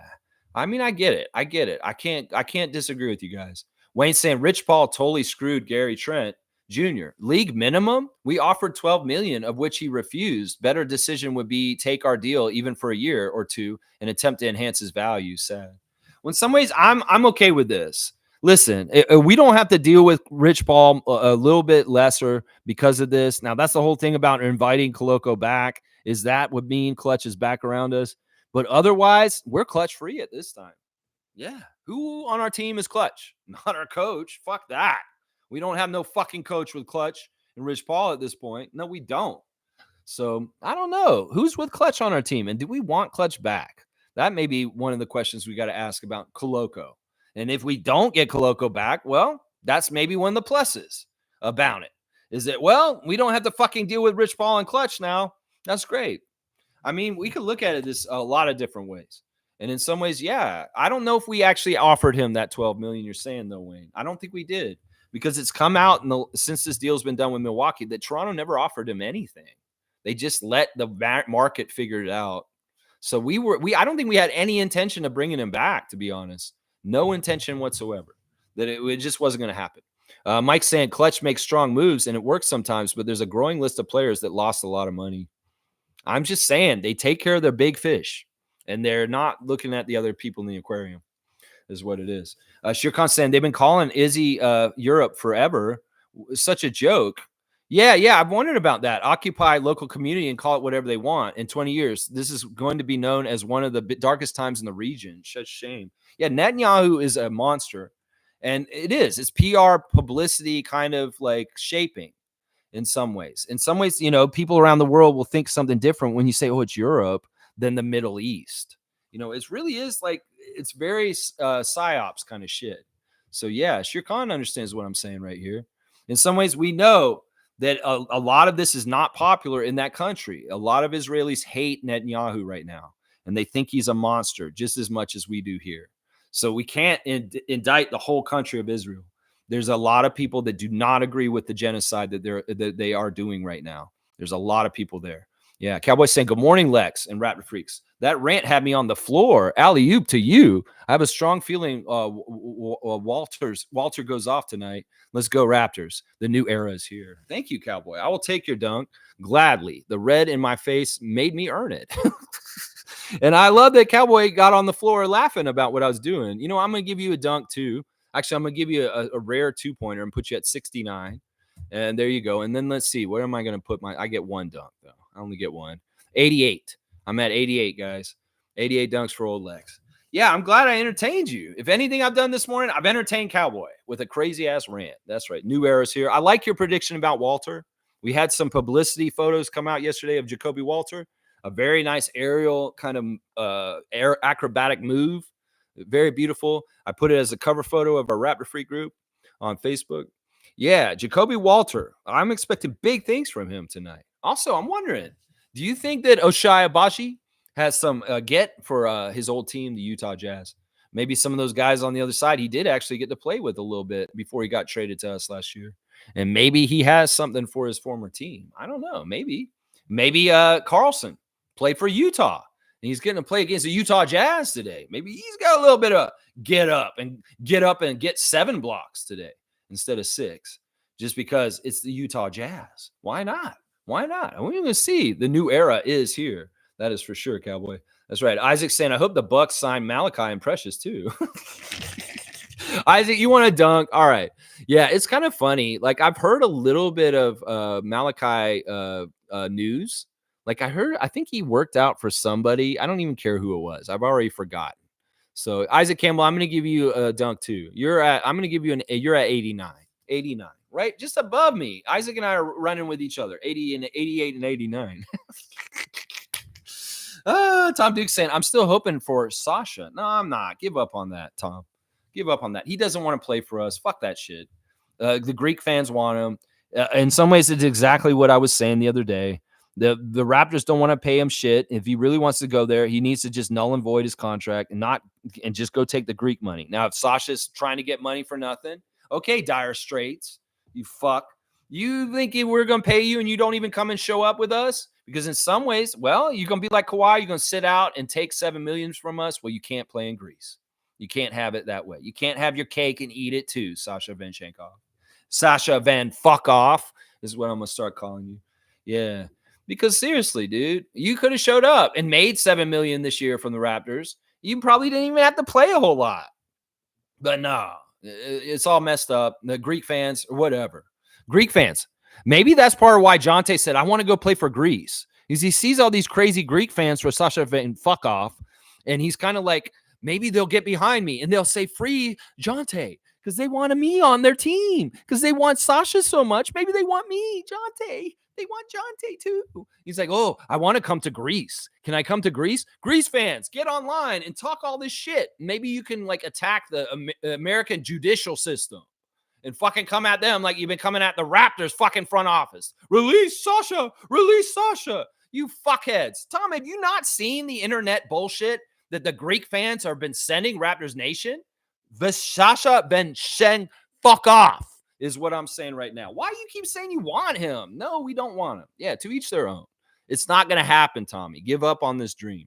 It's not going to happen. I'm going to tell you right now, Sasha's not going to play for us. He's a big fucking headache, but he's not a Goran Dragic either. That's what I'll say right there. That's right. Wayne's saying, Isaac, is that true? Or are you fucking with us? He's messing around. He thinks it'd just be funny if that happens. Now, it's crazy that Chua has not been picked up. Like, I don't know. New York, are you going to go ahead and just say, yeah, we're bringing back Precious? Why have you not done that yet? In some ways, you need him. You need Precious still. I mean, fuck. If y'all ain't going to do it, maybe the Raptors do need to circle around and say, Precious, come on back. Come on back, Precious. Is Precious going to go to Detroit? Is that what's going to happen? Exiled to Detroit, just like Tobias Harris and Malachi Flynn. I don't know. I think Malachi's not going to get a contract. He's going to sail off in the sunset. I don't think Malachi's going to be in the NBA this year. Precious, he's still got a chance, though. That's what I'll say right there. Mo's saying Drew Jones has so much choices for next season. I can't wait. Mo, I can tell you're close with Drew Jones. I've seen him interacting with you on Facebook. So Mo's got a connection with the new 905 coach that's amazing. This is like the total opposite of the last 2 years. Mo hated Eric Curry. And now she's actually like social media friends with Drew Jones and interacting with him. It's a total 180 from her feelings about Eric Curry with her feelings about Drew Jones. So I love it. I love it, Mo. And any way you can bring insight, and as a Raptors insider, because of you knowing Drew Jones, Mo, you're awesome. You are awesome. That's right. If it was saying, I have no problem with Gary asking for more. He just got caught within a bad free agency period. When you accept less, you can be locked into that pay scale.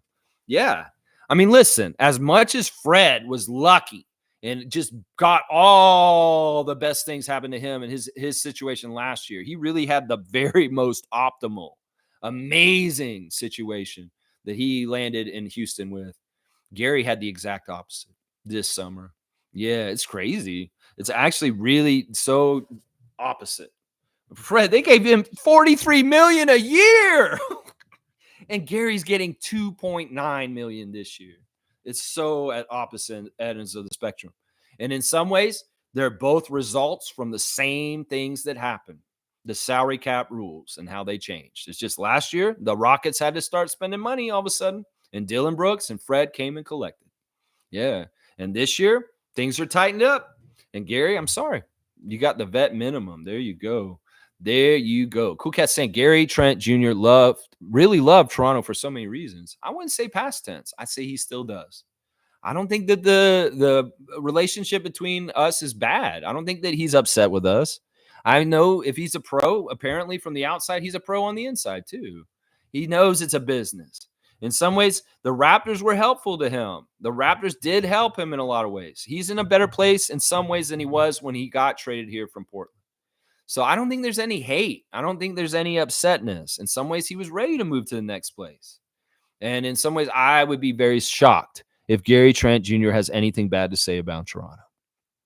Very, very shocked.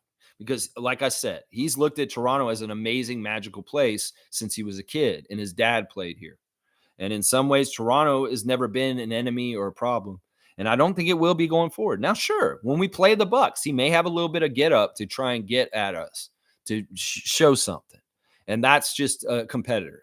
That's just somebody who wants to show that, well, you guys messed up when you let me go. But I don't think there's any like malice or hate in his heart towards the fans of the Raptors, towards the city of Toronto, and even towards his old teammates or the organization itself.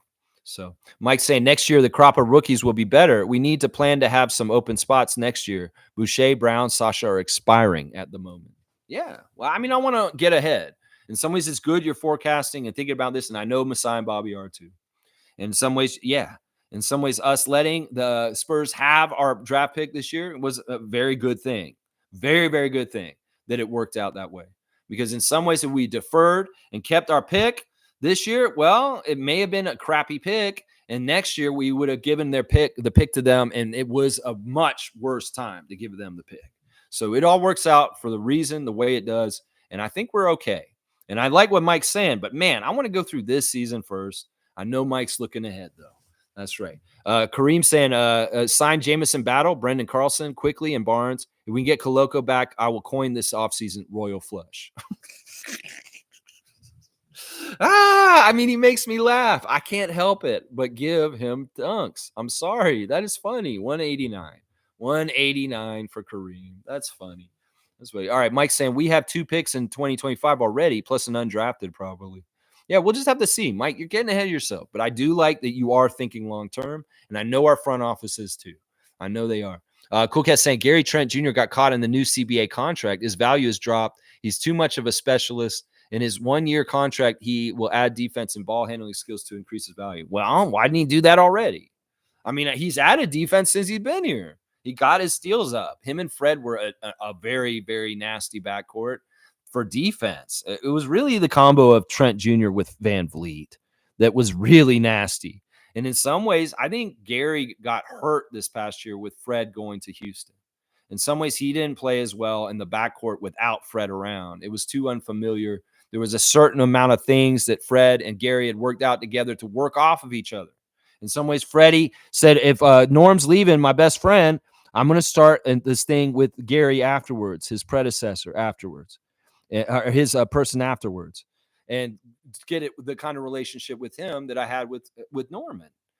And, well, that was part of the success of Gary Trent on defense and getting all those steals in the lane and running it down and getting those nice dunks. Well, that didn't happen as much last year because in some ways, him with the other guards he was playing with, whether it was early in the year with Dennis, whether it was later in the year with Emmanuel, there wasn't that kind of collaborative effort by the 2 guards on how they did things. And that hurt Gary in a contract year. So in some ways, Freddie going to Houston absolutely hurt Gary in some ways because that combo was what looked good, was Trent Jr. and Van Vliet in the backcourt. That is part of it right there. Yeah. Let's see. Fiercey saying, I will miss Gary's drip, though. He dressed nice and eclectic. No, Gary's always going to be a Raptor legend. I want him to stay a very, very positive, happy person in our eyes as far as a celebrated alumni. I would love to see in years after his career is over, him and his father show up as a father-son duo at our arena and get the accolades and the applause and the standing ovation from our crowd. I want to see all of that. Let's keep it on the right place. Don't do no Rudy Gay. Don't do no weirdness like DeMar DeRozan recently either. Yeah. Let's see. Smooth saying O'Shea Brissett would be a nice 3 for the Raptors. Been there, done that. Already walked along, and he's gone to other places. In some ways, I don't agree with this. I think he's not as good as you think he is. I think that O'Shea Brissett's a player in between positions, and in some ways, he's okay. I thought he was better on the Pacers. He hasn't done jack shit for the Celtics. He's a champion right now. But in some ways, he wasn't even the rotation for the Celtics. So, no. The only thing that's attractive to me about Brissett coming back is he's Canadian. But in other ways, I think we could do better, is what I would say right there. Yeah, Fiercely saying I agree with Cool Cat. Yeah, I'm going to miss his style. I'm going to miss certain things about him. But in some ways, he's not a complete NBA player in ways that we need him to be. And in some ways, if he's going to be hurt on the down low and it's going to affect his consistency, we can't be jerked around with that. Masai and Bobby are in a position as a front office in the NBA that we have to make everything work out. We can't make mistakes. And if we invest in Gary and we continue to get the Gary that we've got last year, it's going to be a big, huge mistake.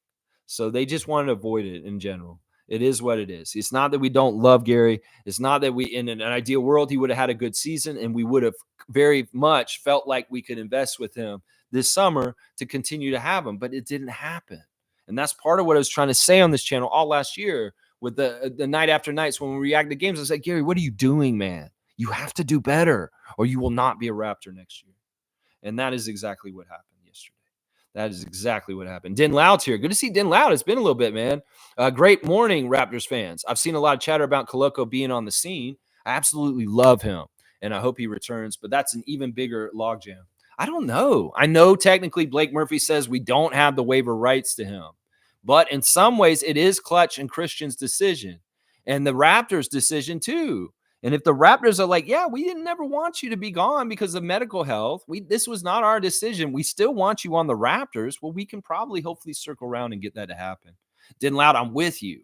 We want Koloko back if we can get him back because that depth at center will be nice to be a team that actually has depth at center all of a sudden, because that's what it'll look like if he does come back. A lot of depth at center and a lot of projects there. You know, it didn't allow for showing up. It's been a little bit. I'm going to give you another dunk. You're already on the dunk sheet, so you're at number 2. You got the Jonathan Mobo 2, my guy. There you go. Cool Cat saying, hang on. There we are. Love that we have competitive environment. No one taking anything for granted. Our previous bench was too comfortable and no improvement. Precious, Flynn, Gary, etc. We just need to see Pascal trades and picks hit in the long run. Yeah, we need to see our young players grow and strive to get better and better, and that's where value comes from. You know, Scotty making a leap last year to an all-star, well, he gets rewarded with an extension this summer. Well, you got to continue to make sure that the contracts value Scott, and I know you will. I don't doubt you in any kind of way. I know that you're going to expand as a player in a superstar way that's absolutely going to be badass, and Raptor fans are going to love it so much. Emmanuel Quickly, a similar thing. You're going to invest that much money in those two players. Well, they better be given value for what they're doing. And I believe they both will. In some ways, that's part of the trust the front office is doing when they allocate funds long-term for players like Emmanuel Quickly and Scotty Barnes. So that's the thing. We get value from Brandon Carlson on what he's getting paid for where he's coming from. We get value on Ulrich Komsche as he continues to get better and learns the NBA game. That's where we get the value, and that's where we make the improvements and move on up. That's right. And, these trades, they'll be worked out over time, and we'll see exactly what we got for OG Anunoby and Pascal Siakam in the years to come. That's right. That's right. Mike's saying we got Fred for nothing. He was undrafted. That's right. You get something for nothing, you lose something for nothing.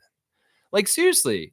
When people said, oh, we're losing Fred for nothing, we're losing, well, we made him out of nothing. Like Mike's saying, where did he come from? He was nothing. We made him up, came what he was, and boom, we got him at his peak. In some ways, I will say this. I know Fred can get better, and Fred will be better as a vet with wiliness and smarts. But in some ways, where is his physical attributes going to start to decline? And where is that curve and arc? And did the Raptors cash out with Fred? We built him up, got all the value from him coming undrafted from Wichita State, right on up to where he got to, NBA champion, G League champion, all-star. Yeah, we got a lot of value out of Fred. So when people tell me, it's like, whoa, you lost Fred for nothing. What are you talking about? The time served, the accolades, the things he did in the jersey are what the value is. You expect the value to just go on forever? No, maybe we got out. Maybe we cut the stock before the stock started to take a dip, before the stock price was $43 million a year. Yeah, I mean, that's just good management. If you ask me, that's what I would say right there. Nothing for nothing. Nothing for nothing means nothing. You got to have something. And Fred VanVleet has something. The greatest undrafted player in the history of the NBA. I will say that. You bring Moses Malone in my face. I'll say everybody knew Moses Malone was going to do what he's going to do. You bring Ben Wallace to my face. Yeah, Ben Wallace 6'10". What do you expect? The Fro makes him 7'2". What do you expect? That man is big. You bring me Fred VanVleet and ask me and tell me who's the greatest undrafted player in the history of the NBA. It is Fred VanVleet. I'll argue that point every single time, and I'll point to the facts that will tell you exactly that I'm right. It's just how it is. That's it. Smooth saying the thing with Gary is that if his three isn't dropping, he's a negative. No progression in his game at all. This is true. You know, the three was prolific and he made it, but it wasn't money. It wasn't dependable. There were so many times this year where Gary had open threes and he didn't make them inexplicably. I'm like, the dude's wide open. How did he miss that? What is going on with him? Oh, his foot's wrong. He's got plantar fasciitis. He can't elevate off his foot for the first half of the season. So he can't make free throws either? Because that motherfucker couldn't make free throws in November last year. And I'm like, why is Gary missing free throws? He's like a 90% free throw shooter in his career. He's missing free throws because his foot's messed up and he can't lift. And then you see him coming at the basket, attacking the basket at the beginning of the season last year. And he couldn't get off the ground, and people were blocking his ass from behind. So what are we going to do with that?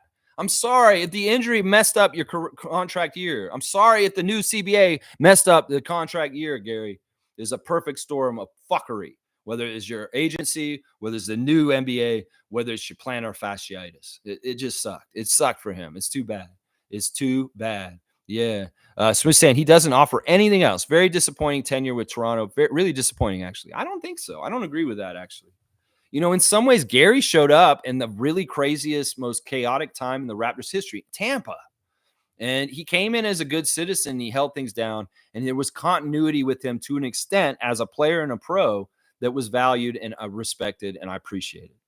So I can't disagree with you. I can't say that his tenure was disappointing. It was successful. It's just that it wasn't successful at the end to the point where it could continue. How about that?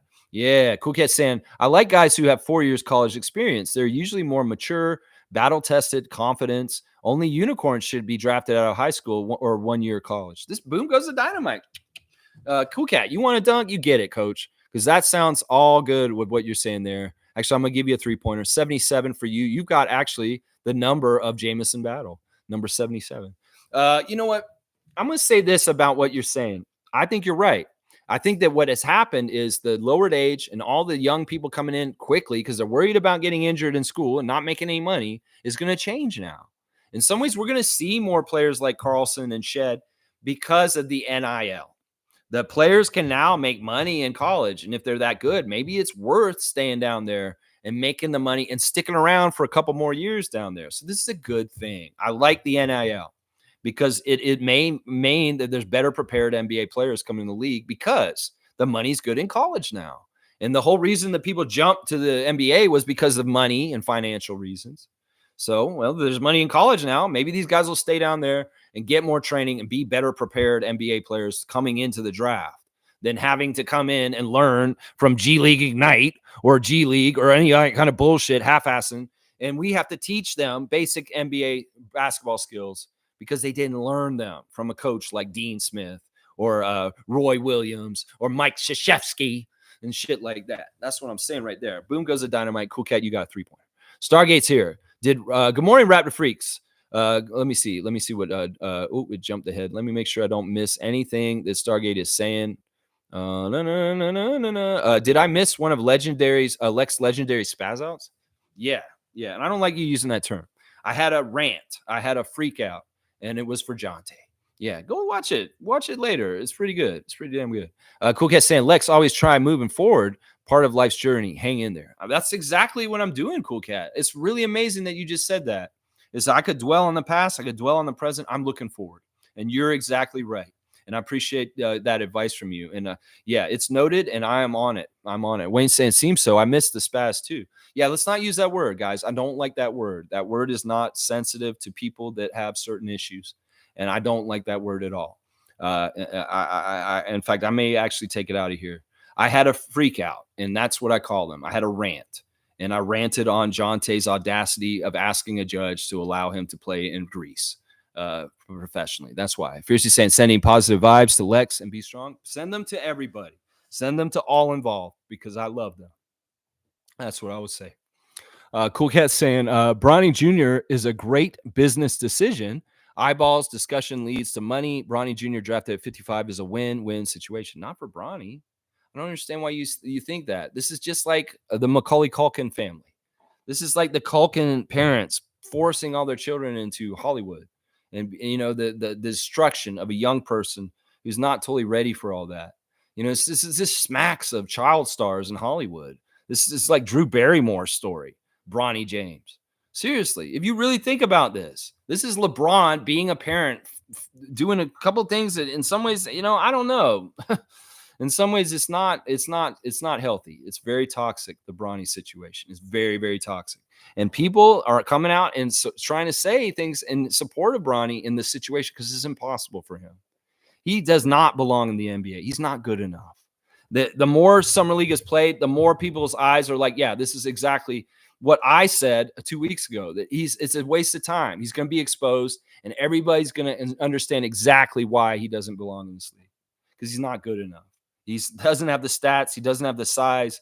He's not a good enough player to play in this league. And they're all lying and just trying to force a reality on us that is not true. And that's the thing. Y'all can try and force perception to a reality you want, but in the end, the truth comes out, whether it's in politics, Trump and other people, whether it's in the NBA with Bronny James. The truth will come out in the end. And it's sad because the destructive thing will happen to the young man. And that's what I'm talking about right there. Yeah. Cool Cat's saying there's an NBA policy that teams allow other teams to use their facilities. Yeah, but that doesn't make any sense if it's all right. What the fuck, Cool Cat?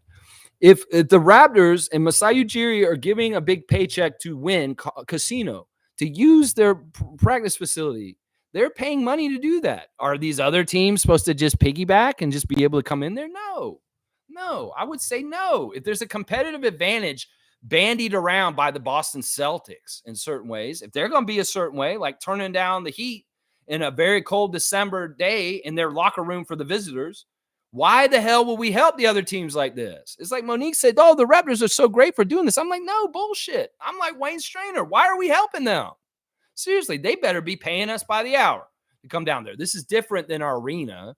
This isn't, I get it. The rule you're talking about is for the arena, that the players have to be able to work out in the Scotiabank Arena. But this is not what this is. This is the Raptors privately getting a ballroom rented for themselves to have the luxury for their players to do it. And what's going to happen when Ulrich Comche and Jonathan Mobo get up in the middle of the night and say, hey, let's go shoot around downstairs? And they go downstairs and the Kings are down there shooting around. Like, wait a second. What are you doing in here, Sacramento? Our players want 24-hour access to this court to utilize it. This is why we're paying this so much money to win casino. Who knows how much that casino ballroom costs per hour, per day, per week? In some ways, yeah, nah, we were so friendly. We're Canadian. We're going to be so nice. Oh, welcome. Come on in. Yeah, use our practice facility. Yeah, just go ahead. No, fuck that. This is not the Scotiabank Arena.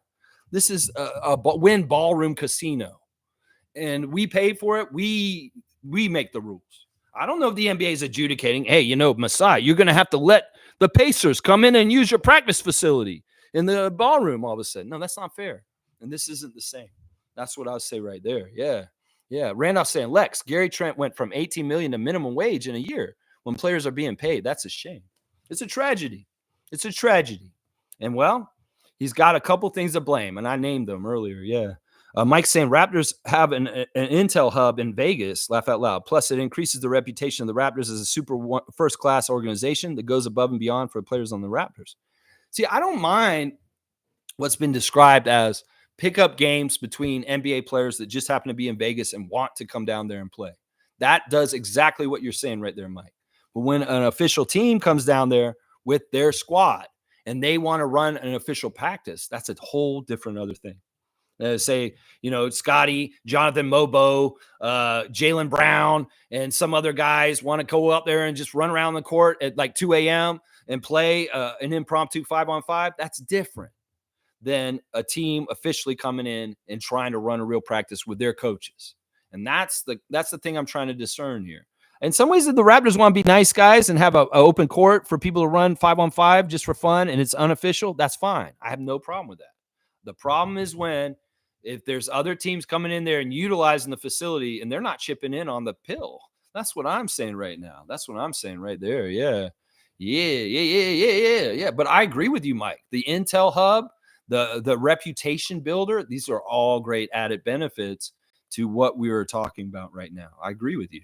Stargate saying, so what is this rumor? I'm hearing about Koloko maybe getting cleared to play again. Is there any truth to this? Yes, Stargate. I'm right on the top of this. I spent all last year with you guys questioning what is going on with Koloko. What's going on with Koloko? Well, I'm trying to pay attention to Koloko just because I know that's a hot button topic in Raptors world and we want to know. Well, this is the official. His medical doctors have cleared him to play. He was cleared to play a couple months ago and he has resumed basketball activities. He's okay to play by the medical doctors that were watching over him and saying, no, it's not safe for you. Well, they say he's okay now. Well, now he's applied in the last week to the NBA fitness panel, to fitness to play panel, the one that says whether he can play or not, the one that had to clear Bronny James of his heart condition to be able to be eligible to draft. Well, they're probably going to come out and say he can now. So this is what's going to happen. He's officially not on our books. He's officially a free agent. and he can sign with whoever he wants. So Christian was at Summer League this week. He's been with the Raptors, standing with Masai, standing with Scotty Barnes and Chris Boucher, and talking to us. And very much it's showing an indication that we are interested in reclaiming him if he is cleared to play by this panel, and that he may still be a Raptor coming back. A lot of speculation in some interviews he did with the Arizona Wildcats University media. He said that I'm not a Raptor anymore, and I'm looking forward to playing for my next team. And I got really mad when he said that. I was like, don't close the door on us. We may want to reclaim you and have you come back. If Masai Ujiri is a man that is a badass, and the way he is as the president of the Raptors, he will go to Adam Silver and he will tell him, Koloko's ours, and you better let him come back to Toronto. And that's what it's at right there. It's in limbo. There's some ways we could get screwed in this, and Koloko may be on another team this year. We'll have to see how it works out. But the Raptors are doing their due diligence, and Koloko's sitting and watching our Summer League games and hanging around with our players. That's a good sign, is what I would say, Stargate. That's a good sign. He's not over there with the Heat talking to Spoelstra and them. He's with us talking to Darko, talking to Scotty, and talking to Masai. So that's what's going on right there. There's your latest update, Stargate, right there. Brian's saying, I laugh out loud, I shaved my beard to join Team Smooth. There you go. Team Smooth. Yeah. Because you were like doing the whole Grady and Gary thing. You got to shave the beard. Now you're on Grady's team, Team Smooth. OG's team, Team Smooth. Team shaved. Gary's team. No. Fiercey's got the razor out for Brian. There you go. Maybe Fiercey Salcero could help you, Brian. Get those spots. That's right. Mike's saying Shed will be team styled now. Team styled? What does that mean? Team styled? Oh, you mean he'll be in the Gillette commercials, and he might be the beard for this year. That could be a good one. Shed does seem like he's got the best beard out of the other guys left. I don't know. Am I forgetting someone? That seems like that's right. Yeah. Tom Duke's got the Shed. Is that Shed? That's Shed, right? Yeah, that's Shed. Diamond, number 23. That's right. He's wearing Freddie's number. And that's crazy. Cool Cat saying Norman is more complete player than Gary Trent Jr. Stormin Norman, NBA champion. DNA keeps improving every year. 3-level scorer, bench mob, elite player. All true. Let's see. Cool Cat saying Ulrich Komsche's agent is Rich Paul. What is it with the big young Cameroonians? Koloko and Komsche. Komsche's with him too. Well, it's worth it for Ulrich right now. Let's just hope that there's no fuckery with this. But Komsche's a real one for the Raptors. So at least we know that. He's more of a real one for the Raptors than Koloko is. I have a feeling. In some ways, Komsche's really is a Raptor. I'm telling you. From that clip I saw yesterday, he is a Raptor in his heart. Mike saying Powell is making like $20 million, and the Clippers are at the point we were with Powell. He's still the same player he was for us. Gary has potential for growth, and our development system and coach weren't it. I won't totally disagree with Mike. Some of it is a little but I won't disagree with him. In some ways, Powell has not gotten a whole lot better than when he left. And the growth to get the value from the player wasn't Gary being younger and developing up from where he was when he came to us. So in some ways, that's why the right move was to flip Powell. Powell's about to get paid. We could pay Gary less and hopefully get him to grow into bigger and better things. Now, Mike's saying that our development system and coach weren't it for him. Well, that's bullshit. No, that's not what happened here. In some ways, Nick did a really good job of developing the other side of the ball for Gary, where that he actually became known as a two-way player after he came to Toronto, because he was not known for his defense in any kind of way when he was on the Blazers. So that was an immediate boon of value grown in Gary Trent from Nick Nurse and getting him out as a good defender and steals and stuff. Then what happened was this last year with Darko, in some ways, Gary's game does not fit Darko's system. Gary's a very isolation, I'm one-on-one, going to break you down on my own kind of guy. In some ways, he tried valiantly this season, much like Siakam, to break his isolation habits before with Nurse and learn the 0.5 passing offense of Darko Rajakovic. But in some ways, Gary was never actually a fit for the program of Darko. So the natural of letting go and the way it happened this summer was probably going to happen regardless, because of the way Gary likes to get the ball and score. And that's just how it is. In some ways, we could say we failed him this year, but I'm sure that Darko was trying to develop him to the system that he wants to run. And Gary did his best. even though he's hurt on the down low, to try and make Darko pleased and do what he said. There were signs that Gary was very much trying to fit in to Darko's system, even if it didn't fit his very special, most important powers. So that's really what it is there. I can't blame the coach in the development because the coach has his own system, and Gary in some ways didn't fit it. So yeah, Stargate saying, "Oh, Ulrich is with Clutch. Oh boy, yeah, I don't like that. At least the kid's 18. At least we're gonna have some time. At least he's totally Raptors in his heart. That will help in the long run. Seriously." Carlos saying, Gary was given the green light, but sadly he could never grow into more than a one-dimensional player. See, I don't agree with this. You guys keep saying he's a one-dimensional player. He had 2 dimensions at least. But in this league, it seems like you need 3 or 4 to absolutely be a complete player. In some ways, it's not that he wasn't good on both sides of the court. It's just he wasn't consistent enough with his offense. That was the problem. We couldn't depend on Gary to get us double digits every single night. And that was a problem. That was a problem. All I wanted was at least 12 a night, but there would be nights Gary would be very, very bad shooting, and he'd have like 5 or 6 points at the end of the game. That's no good, especially in this season, this year when your contract is up. That's right there. Trevor's saying, I'm going to Phoenix on Friday night with my friend. He's working the All-Star game on Saturday, so I will be in the house. Yeah, cool. So Trevor's going to go from Vegas to Phoenix after the Raptors finish up their summer league. Now, Trevor, you're leaving too soon. I'm going to say this right now. You're going to go to the Phoenix All-Star game, but you may miss out on the Raptors winning the Summer League championship because you're going to the Phoenix WNBA All-Star game. Seriously. The game on Friday won't be the last game the Raptors play. They're going to be playing another game, and hopefully it'll be for the championship. And wouldn't you want to be there for the Raptors winning Summer League championship? So I know that you guys want to do everything and go everywhere, but I wouldn't go to Phoenix yet. No, by the time you get to Phoenix, you want Summer League to be over. And maybe that doesn't jive with the schedule of going there. Maybe you can bounce back. Maybe you can. I don't know. You're a highfalutin Ric Flair, jet flying, Space Mountain guy. Why don't you go to Phoenix, but come right back to Vegas and make sure you make that Raptors championship game if they're playing for the championship in Summer League? I would say that, Trevor, just real quick. Mike saying Tampa set the development system back and Nick wasn't the right coach to focus on development. Boom, boom, boom. Nothing wrong with that. Everything right there checks. Carlos saying going back to the start of the stream is worth it for the Wednesday freak out. Right on, Lex. Yeah, y'all watch it again later. Clip me out.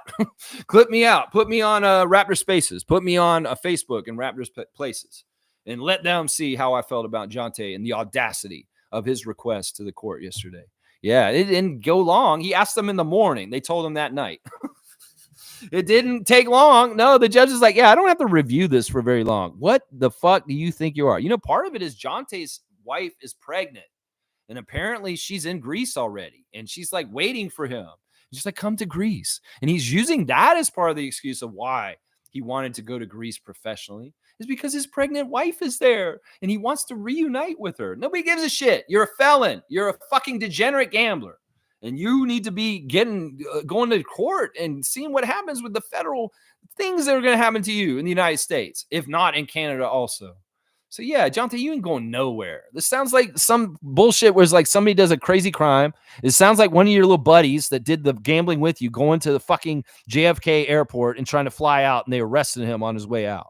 This is what this sounds like, Jontay. Seriously. Like you could try and go over there and grow a big, huge beard in Greece. And be like, Jontay Porter, I don't know who you're talking about. I'm Greek. I don't fucking know what you're going to do, Jontay, with your bullshit. So why should the American judicial system let you have a privilege to go play in a foreign country while you're awaiting one of the most scandalous scandals in sports history in recent times? What the fuck? Who do you think you are? Oh my gosh, he's crazy, man. Trevor's saying, I saw a clip with Ulrich and Grady having a 3-point shootout. That's fun. Yeah, they dared Ulrich. And he's like, yeah, I'll take a 3. And bam, he hit it. That's awesome. I love it. Tommy's saying, I have seen them yearning for him. What have you seen from him? I haven't. Off season right now, and he just had his situation changed with being traded. Why calling him names? Because he isn't telling us. No, Tom, listen. Vinchenkov has his rights to do whatever he wants. If he really wanted to show up, he would show up like Davion Mitchell. He'd be around the Raptors already. He's made his choice. The rumblings about him not wanting to be in the NBA are true. So, Tommy, why do you want somebody who doesn't want us? That's what I would say to you. No, there's no void of information. The void is in his presence. And that's the problem. He didn't want to be in the NBA anymore. He started saying that in May. Once again, Tom, I spelled this out for everybody on the channel. The Jalen McDaniels trade was too good to be true. And the part of it that was too good to be true was the headache of Vincent fuck off that he needed to be gotten rid of in the Kings because he was toxic and he is a problem for them. And they had guaranteed money on him and it's a headache. And they want to free that money up. They want to even get lesser on their salary cap. So this is a business move to take Jalen McDaniels off us, a headache. And well, Masai and Bobby in their heads and their egos thought, well, maybe we can talk Sasha into coming. Well, Sasha's not showing up. Sasha's not coming. So why do you want to kiss his ass and pine for him and hope that he's showing up? He's already shown us his decision. The fact that he didn't show up and Bruce Brown showed up wearing a cowboy hat tells me enough right there. Oh, I got all kinds of appreciation and love for Bruce Brown showing up at the Raptors Summer League, showing up to Emmanuel Quickly and Scotty Barnes contract signing. Sasha Venchenko wasn't sitting there. So it's as simple as that, Tommy. You can read between the lines and understand why that man is not in my good books because he's doing an Alonzo Mourning. Is that all you need to know? He's doing Alonzo Mourning. He's doing a Kenny Anderson. So you go ahead, Tommy. You go ahead and pine for him and wish for him and say, well, why are you calling him names? Because he's made his decision. It's obvious. And yeah, there's a whole lot to it. But listen, I can look at it and say, Sasha's not trying to come here. He's trying to get out of it. And Masai is trying to stand up for our team so we don't get walked over. So that's the situation right there. The man wants money for nothing. He wants the MTV. Yeah, he wants that money for nothing and the chicks for free. Yeah, he just wants to take the money, the contract that we owe him because we have his contract now because we traded for it. And he doesn't want to play for us, but he still wants us to pay him $7 million. What is that, Tom? Why is that admirable? Why do you want that? Seriously, why do you want that? That's right. Stargate saying because Drew Jones is an actual basketball coach. That's right. Monique's like, yeah, this is an upgrade and a half right there. Yeah. What do you mean Sasha's not told us his decision yet? Yeah, yes. He told the Kings he doesn't want to play for them next year. They traded him. They traded him to us. They traded their headache to us. So there you go. Masai, like I said, Darko, Masai, they've talked to him. They say, hey, will you come play with us? And he hasn't shown up. That's all you need to know right there. They're negotiating right now the numbers to let him out of his contract. That's what's going on. That's what Masai's doing right now.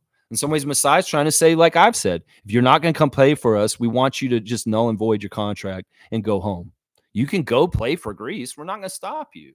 But to expect us to pay you for not doing anything, you go, what? You're going to do a Kawhi? You're going to sit out professionally for a year and just take the $7 million from us? You can't play in Greece.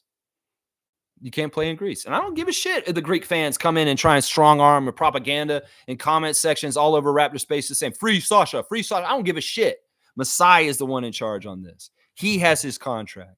And until they figure out a buyout or a straight up null and void that contract, which is what I think it should be, he ain't going nowhere because the Raptors have his rights. And then FIBA and NBA working it out, well, the NBA supersedes FIBA. And the contract that he's on with us is more important than some convoluted ass Greek contract that has been reported in the last couple of weeks. So I'm just saying that's where it is, Tom. That's where it is. Trevor's saying Gary went from $15 an hour to $2 an hour. Yikes. Is he gone to serving? Is he working on tips now? Tom's saying, again, I will trust in Messiah and wait and see before being dramatic. I'm not being dramatic. I'm reading the situation as it is. I'm reading the information. Tommy, I'm digging deep. I did a very similar thing with Koloko that I'm doing with Vinchenkov. I went and looked for all the information I could find out about it, and this is what has led me to this opinion. I'm sorry. There were rumblings of him in May saying that he's done with the NBA. He don't want to play in the NBA anymore. He doesn't respect the game. He thinks the NBA is a joke. He thinks that FIBA competition is much more pure and better over there in the Greek league, and he doesn't want to try and play in the NBA anymore. But he signed a 2-year contract last year with guaranteed money. This is the whole problem right here, Tom. If you can't understand what I'm saying, I don't know how to explain it to you any better. That's what it is right there. This is not me being dramatic. This is just the truth of the situation. Masai's fighting for our rights and our interests as a franchise. So I commend him. Mike saying, Nick was an old school developer, hard parent style. Doesn't work as much as it did in the past. Jama has the right style for players today with the social media negativity is multiplied and has an effect. Yeah. He's a ray of sunshine. He is an encourager. He's a positive guy. He gets a lot with sugar, whereas Nick may have got it with the bitter. Yeah. Yeah. No, this is a really good dichotomy of differences between those. Nick, in some ways, is not a development coach. Nick, as a coach, is really good with vets like our championship team and just kind of sitting back and letting them do their thing. Some of y'all have even said Kyle Lowry is kind of the coach of our championship team. And I won't disagree with them. I won't. G's here. Good to see G. Trivia champion number 1. Season 1 champion. Good morning, freaks. Listening in. Hands are full. Great comments. Great rant. Great crew. Thank you, G. I appreciate that. Fiercely saying, not Vidshen. Fuck off. Lex, I will watch our Summer League game later, but also the Serbia versus USA in 10 minutes. I want to see Jokic and Bogdanovic in the matchup. This is interesting. Now, USA played a game against Australia earlier this week, and Australia came real close. They did better than Canada did. They only lost by like 6 points or something. And a lot of people were like worried about USA after that game. A lot of critics of Joel Embiid and how he's playing for USA. And yeah, there's some problems there. Their 3-point shot ain't going in. And in some ways, the USA was saved by Anthony Davis the other night and his double-double and his excellence as just being a pure physical talent, Anthony Davis. Well, this will be a big test. And I didn't know they're playing today. In some ways, I have so much keeping up with Summer League and Team Canada that I had no idea USA is playing right now. In fact, y'all, there have been announced a couple more friendlies for Team Canada coming up. We're going to play France on Friday. I have decided I am going to do a watch-along for that game. And we're going to do a watch-along on Sunday this weekend, too, when Team Canada plays Puerto Rico on Sunday. So, yeah, be ready for 2 more watch-alongs where I'm calling the game Friday and Sunday. I'm going to make it happen on Sunday. I've decided I'm going to go ahead and do it anyway. I'll do a preview for the Summer League game also at the same time when we're doing that France game on Friday. So, yeah, mark your calendars, Friday and Sunday, watch-alongs with me for 2 hours, the full Team Canada games. We'll be doing that. Yeah, there you go. But, yeah, I want to see. Maybe USA is susceptible today, and they end up taking an L to Serbia, a wake-up call right away. Yeah. In some ways, I'd rather them beat Serbia now and lose to them in the Olympics. Carlos saying, is that in 10 minutes? Thanks for reminding us, Fiercey. I will go watch that too. Yeah, where's the USA-Serbia game showing? You probably find it on YouTube for free, guys. I'm not lying. They put a lot of those games on free there. Shishi, good to see you. I think I'm saying your name right. Shishi. Thoughts on Jacoby Walter? I think he's a fantastic value at pick number 19, and I think that we're going to see more and more of him coming out starting tonight. Last game, he got 12 points. He showed some flashes. The first game wasn't a whole lot, but the second game, a build-up. I'm going to think we're going to see even more tonight. I want to predict that Jacoby Walter gets 20 points today for the Raptors, especially if Grady Dick is out and not going to play. We may see more going to Walter, and we may get to see him actually be more in full force of what he can do. I love the pick. It's such a value at 19. Thank you for being here, Shishi. Every morning, 9:30 a.m., we're talking Raptors and Team Canada basketball, WNBA in Toronto, too. Yeah, Trevor's saying Alex Sarr had 0 points, 0 for 15, and 0 for 7 in 30 minutes. That's a weak-ass draft class. He also plays for the Wizards. Let's not forget that, right? You know what's sad? I looked at the Wizards box scores, and Marquise isn't even getting to play. They haven't even put him in. He's sitting on the bench like Joe Girard III for us. It's sad. In some ways, Marquise is biting in the chomp. He wants a chance. He's not even getting an ability to come in and play for the Summer League team for the Wizards, guys. I feel bad for him. In some ways, I want Marquise to get his dreams. But in some ways, his ideas of what his success and what he's going to be realistic, able to do is just not realistic. It's a dream world. And man, Marquise Noel, you're not even getting time on the Summer League team in the rotation. This is bad. I feel bad for him. I really do. Kareem saying, hang on. Don't let me jump on this. Okay. I've been listening to Raptors trivia for almost 2 years now. Not once have I heard a question about Percy Miller. I'm kind of sad about this, Lex. When are we going to make him say, and then nah. I don't know why. I thought I did do a Percy Miller question at least once. Maybe I didn't. I don't know. Now you're going to make me feel like I have to do this, Kareem. You know what? This is a glaring hole. You're right. This is a glaring hole. Why do you do this? You make me give you a dunk, even when you're criticizing me. It's hilarious. No, it's true. I should make a Master P question at some point. There should be a Master P question. All right, 190, Kareem. You're at 190 dunks now. Yeah, that's funny. That is funny. He brought up Percy Miller. Why? Mike's saying Braun basically fed his son to the Lakers fans. It's not going to go well. That's a big part of it right there. That's a big part of it. Oh my gosh. Laker fans, and some of them are mad at you, LeBron. Some of them are mad at you. How do you think they're going to feel about your son? Oh my gosh. This is such a mess. Mike pointing out a really big, important thing that's true. Wayne saying, Summer League stats. Where are we in the standings? Anticipating finals participation. All right, let me go check this again because I can check this. I will go ahead and check it. Let me see. Hang on. Let me go to the page where I can look. All right, bear with me. I will go get the Summer League standings, and I'll tell you exactly where we are right now. Go to NBA, and then go here, and then go to standings. All right. There's some teams that are 3-0 already. So 2 teams are 3-0 now, the Clippers and the Spurs. So they're now 1-2. All right. If I go to differential, that'll tell me more. Okay. So if the Spurs, if those 2 teams that I just named, the Clippers and the Spurs are 1-2 because they're 3-0 already. Then Memphis is 3rd, Miami is 4th, Orlando is 5th, and the Raptors are 6th currently. Now we need to be in the top 2 to play for the championship. So we need to win out. We need to win today. We need to win on Friday, and we're 4-0, and we have one of the 2 highest point differentials will play for the championship. So it's very much still a possibility. We have to continue to be perfect and win by a lot of points. That's basically it right there. So in some ways, we can't just win close games. We have to win blowouts and possibly or double-digit leads. So that's where we're at. We're 6th in the Summer League currently right this moment. But we win today, we could leapfrog over the Clippers and the Spurs because they're 3-0 right now. But we're 2-0, and there are some other teams. So we're 6th currently, Wayne. That's where we're at right now.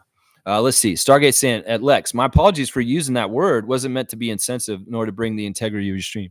You know what? It's just something that, I have some people that are very special in my life. And that's a word because people have spasms and people have things they can't control because of their body. And when people call somebody a spaz, it's actually not very nice. It's not very nice. And this is part of why I'm emotional today. It's all good. Wayne saying no friends in the industry, period. There you go. Mike is saying we need a big points win over the Jazz to stay in the hunt. Yeah, I agree with this, especially if the Miami game's going to be closer. We need to blow out the Jazz today. That's right. Wayne's saying big points, 10 to 15, 15 to 20. How are the Jazz? Are they any good? They're 1-1. They're not really in the picture. So, yeah, 12 to 20 is solid. Mike's on that one. Yeah, and thank you, Mike, from Wayne. I'm going to give Mike a dunk for information. And he's exactly right. He's exactly right. I'll give you a 3-pointer. 69, Mike. You're at 69 now. Yeah. That's about right. 12 to 20 point lead. Cool Cat saying, Lex, Pascal is not only an isolation player. Did you see him on the Pacers' fast-paced system mid-season without camp training? Pascal has many bags. Gary Trent Jr. limited in his game so far. He needed point guard skills. It's crazy because he's trained as a point guard. I wasn't trying to diss Siakam. I understand he's got other parts to him, and the Pacers are trying to develop those other parts. But also at the same time, he can fit in with what he does really well on the Raptors too, with it already. No, I wasn't trying to diss him. I was just trying to say that in the system with Nick, that's what we did, was that he was very heavy with isolation. And that was Nick's decision, honestly.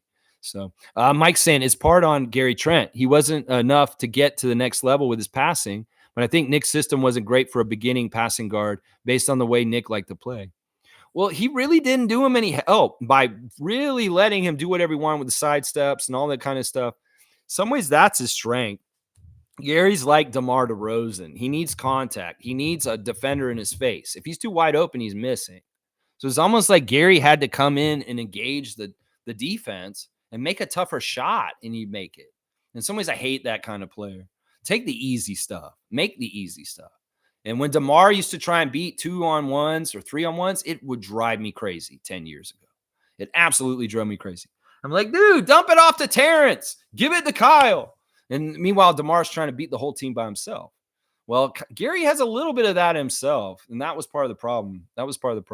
Stargate saying, any injury updates on Grady and Jonathan? Not that I know of right now. What I could do is I could go ahead and go and see on Blake Murphy's Instagram what he's saying. He usually has an update or something. Let's go see.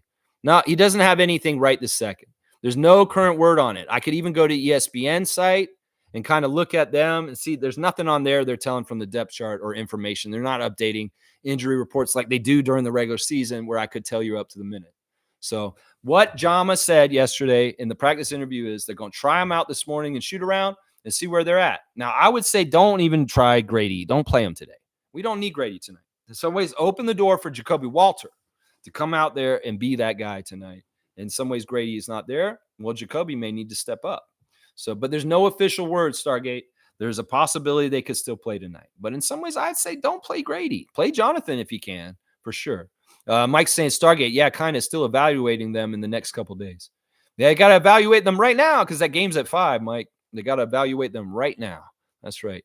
Kareem saying, Trevor, your frequent error flyer points must be immaculate and probably be in the frequent flyers flight of fame.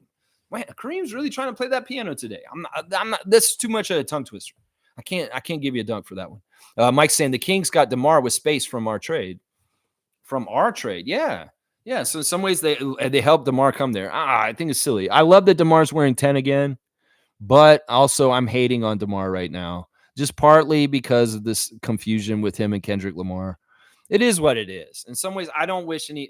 You know what? In some ways, you know what it is. I'm neutral with DeMar at this point. I don't hate him. I love DeMar.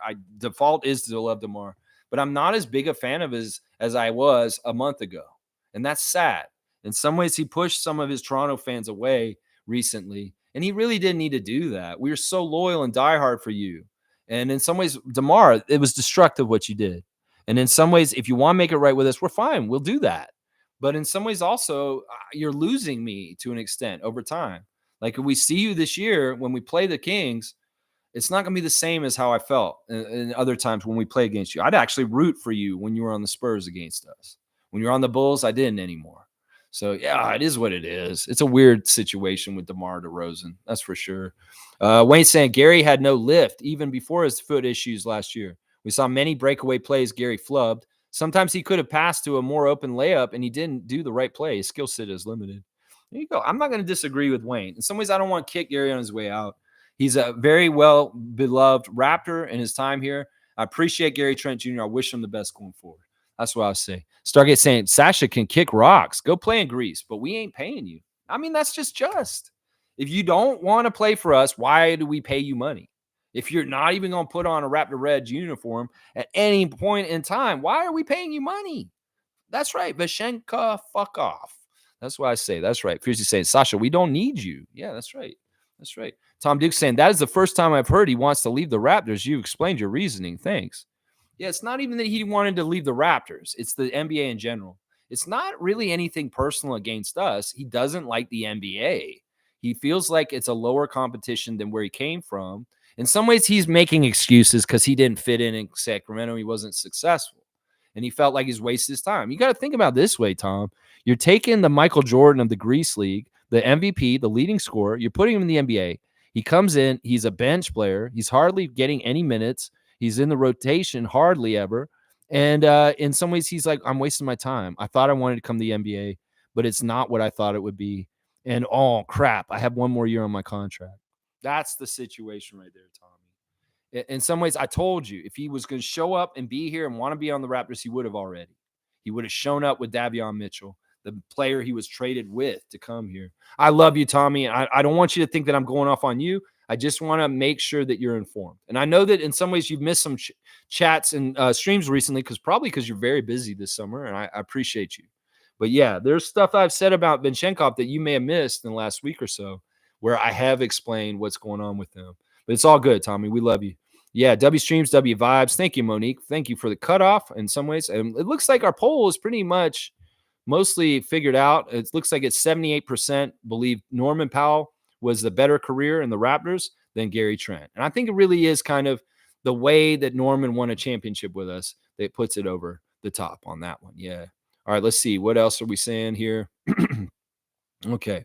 Hang on. I was on Monique. Yeah, cut it off for sure, guys, because I do definitely need to get done. We are over 2 hours, so we'll figure this out. Where was it? It was Monique's last comment was the last one I was on. Okay, there we go. Mike's saying Canada needs to make that money from friendly TV rights. Some people are very critical of the Canada basketball not doing the right job of promoting us. In some ways, they need better partners and sponsors to put the Canada basketball on blast and get it more out there. Yeah. Wayne's saying, what's the update on our summer league injuries? Yeah, I kind of answered that just a little while ago. Trevor's saying, I'm only going to Phoenix for the All-Star game and right back to Vegas. I'm staying with my friend since I've been here in Vegas at his house. Okay, perfect. I don't want you to miss this, Trevor, if this is going to happen. Perfect. That's perfect, Trevor. Mike said, Nick liked his guards to create the first advantage off the dribble and kick. Swing passing isn't building passing skills.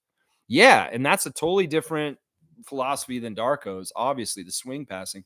Nick didn't want us to pass because he wanted to cut down on turnovers, and the more you pass, the more likely you're going to turn the ball over. Darko's is different. He says, there's going to be turnovers. You got to break some eggs to make a cake. And that's kind of Darko's philosophy difference between Nick. Right there. That's right.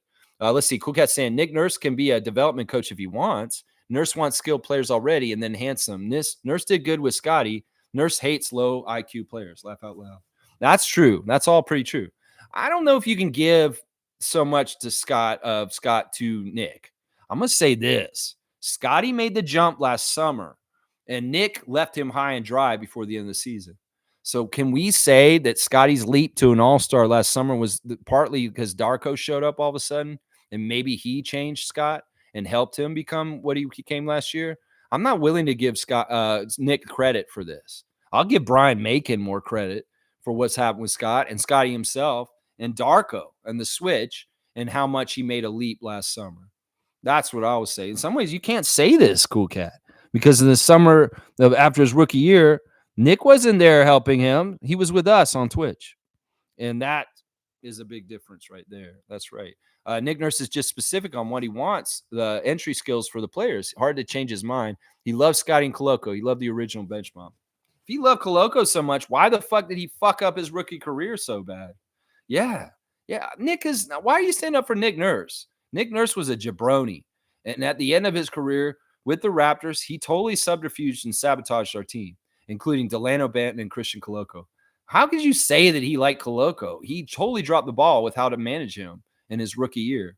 And it really actually hurt us with Koloko. It really did. So, yeah, I can't agree with that. All right, let me go over my tabs and just make sure I didn't miss anything that we wanted to talk about today. Guys, in the community tab, I'm continuing to post the 5-year anniversary clips of our summer after our championship. If you want to see how Lex celebrated the summer we won the championship in 2019, well, go to the community tab. You can see on the day 5 years ago what I was doing. It's kind of crazy, some of the stuff. It's pretty funny. I did the Instagram stories. Okay, there's a ranking out this morning on ESPN. It's a power ranking for how all 30 teams in the NBA did on their off-season questions. And you know what? They didn't sewer us too bad. I was expecting to be in the 20s, of course, but we're actually above the Bulls, which is awesome. They've got us 24th out of 30. They say our notable additions are Jacoby Walter, Davion Mitchell, and Garrett Temple. Our notable departures, Jalen McDaniels and Gary Trent Jr. Toronto committed a ton of future money, including $224 million over 5 years to Scotty Barnes and $175 million over 5 years to Emmanuel Quickley. But aside from that, it's been a relatively quiet free agency for the Raptors. They're still in the early stages of their rebuild after dealing away Siakam and Anunoby last season, and will be leaning heavily on internal development this fall. Backup point guard Davion Mitchell, whom Toronto traded for prior to free agency, was the team's biggest veteran pickup this summer. I don't know if this is all true. And once again, ESPN's only looking at the free agency. They're not talking about our draft. And that's where they should probably be talking about. The draft was really the place where we hit the home run. That's for sure. All right, let me see. Is there anything else? Oh, there's birthdays today. Guys, once again, it is OG's birthday today, guys. Happy birthday, OG Anunoby, Toronto Raptors NBA champion. Raptor will be beloved forever. We love you, OG. We know you're a New York Knick now. It's fine. But we wish you well. We love you, OG, and happy birthday to you. Also, happy birthday to part of the Vince Carter trade, Eric Williams. Eric Williams is turning 52 today. So happy birthday to Eric Williams, journeyman guard forward who played for the Raptors and came in the deal for Alonzo Mourning, actually showed up with his namesake, Aaron Williams, and played for us. I appreciate you, Eric Williams. I don't forget you. You had a very good career when you played for the Boston Celtics, and I do appreciate that you did show up and play for the Raptors when you got traded here. So happy birthday, OG and Eric. That's the birthdays for today. Yeah, WNBA, we got one more night of games tonight, and then they're going to go on All-Star break and the Olympic break. So be there. David, I got a good lead on you already. I like it. Dat Canadian's here. Hope Koloko is willing to come back to us under Darko. Yeah, I hope so too. We'd love to have that depth at center, and good to see you, Dat Canadian. Thanks for the subscription. All right, y'all. Thanks for watching me today. Please like, comment, subscribe, and share. And join if you want to. Joining has its privileges. You can add to our Facebook group where we live chat during games and just talk. And we keep up on all the latest news that have to do with the Raptors, Team Canada, and the things we care about up here in Toronto about basketball. If you want breaking news from Trevor J and Monique Lawrence, you can get in our Facebook chat by joining the channel. You get in there, and there's other privileges too. Cool Cat saying, have a great day, Lex. We love you. Thank you for all you do. Thank you, Cool Cat. I love you too. I love all you guys. The RFF is a big, huge support system in my life, and I appreciate you guys every single day. Neil, peace out. And all y'all, get out there and have a great day. Touch grass and enjoy the sunshine of July. And yeah, hopefully nobody had too many crazy things happen yesterday because of the flood in downtown Toronto. That was crazy. And that is the problem. We have poor government. Well, calamity happens. And that flood is going to happen again. It happened 10 years ago, and they didn't learn from it. Well, they didn't do anything about it in the 10 years, and they saw what happened. So instead of maybe buck a beer bullshit at a corner store, why don't you start fucking taking care of the infrastructure at Premier, at Ford, you fucking piece of shit. Yeah, I'll say that. In some ways, it's an eyesore, and it's disgusting how this city is not prepared for calamity like what happened yesterday. So stupid. You spend all that money on the Union Station renovation, and it's just fucking underwater. What the fuck is wrong with you? Politicians, get your head out of your ass. Stop making sweetheart deals to destroy the Greenbelt, which would prevent some of the floodplain action that happened yesterday. You take the trees out of the ground, it doesn't soak up the water. And then the water is all over the lake shore, and the DVP and motherfuckers got their car underwater all of a sudden. So yeah, get your head out of your ass, politicians. Spend our tax money in the right way. Instead of pilot projects to put fucking beer in convenience stores, you piece of shit, Doug Ford. Yeah, a little bit of a rant at the end. There you go. You learn from your mistakes, you fix them. You didn't learn jack shit from 2013, did you? Yeah. All right, y'all. Appreciate y'all. Let's go, Raptors. 5 p.m. Let's beat the Jazz. Let's go, Jacoby.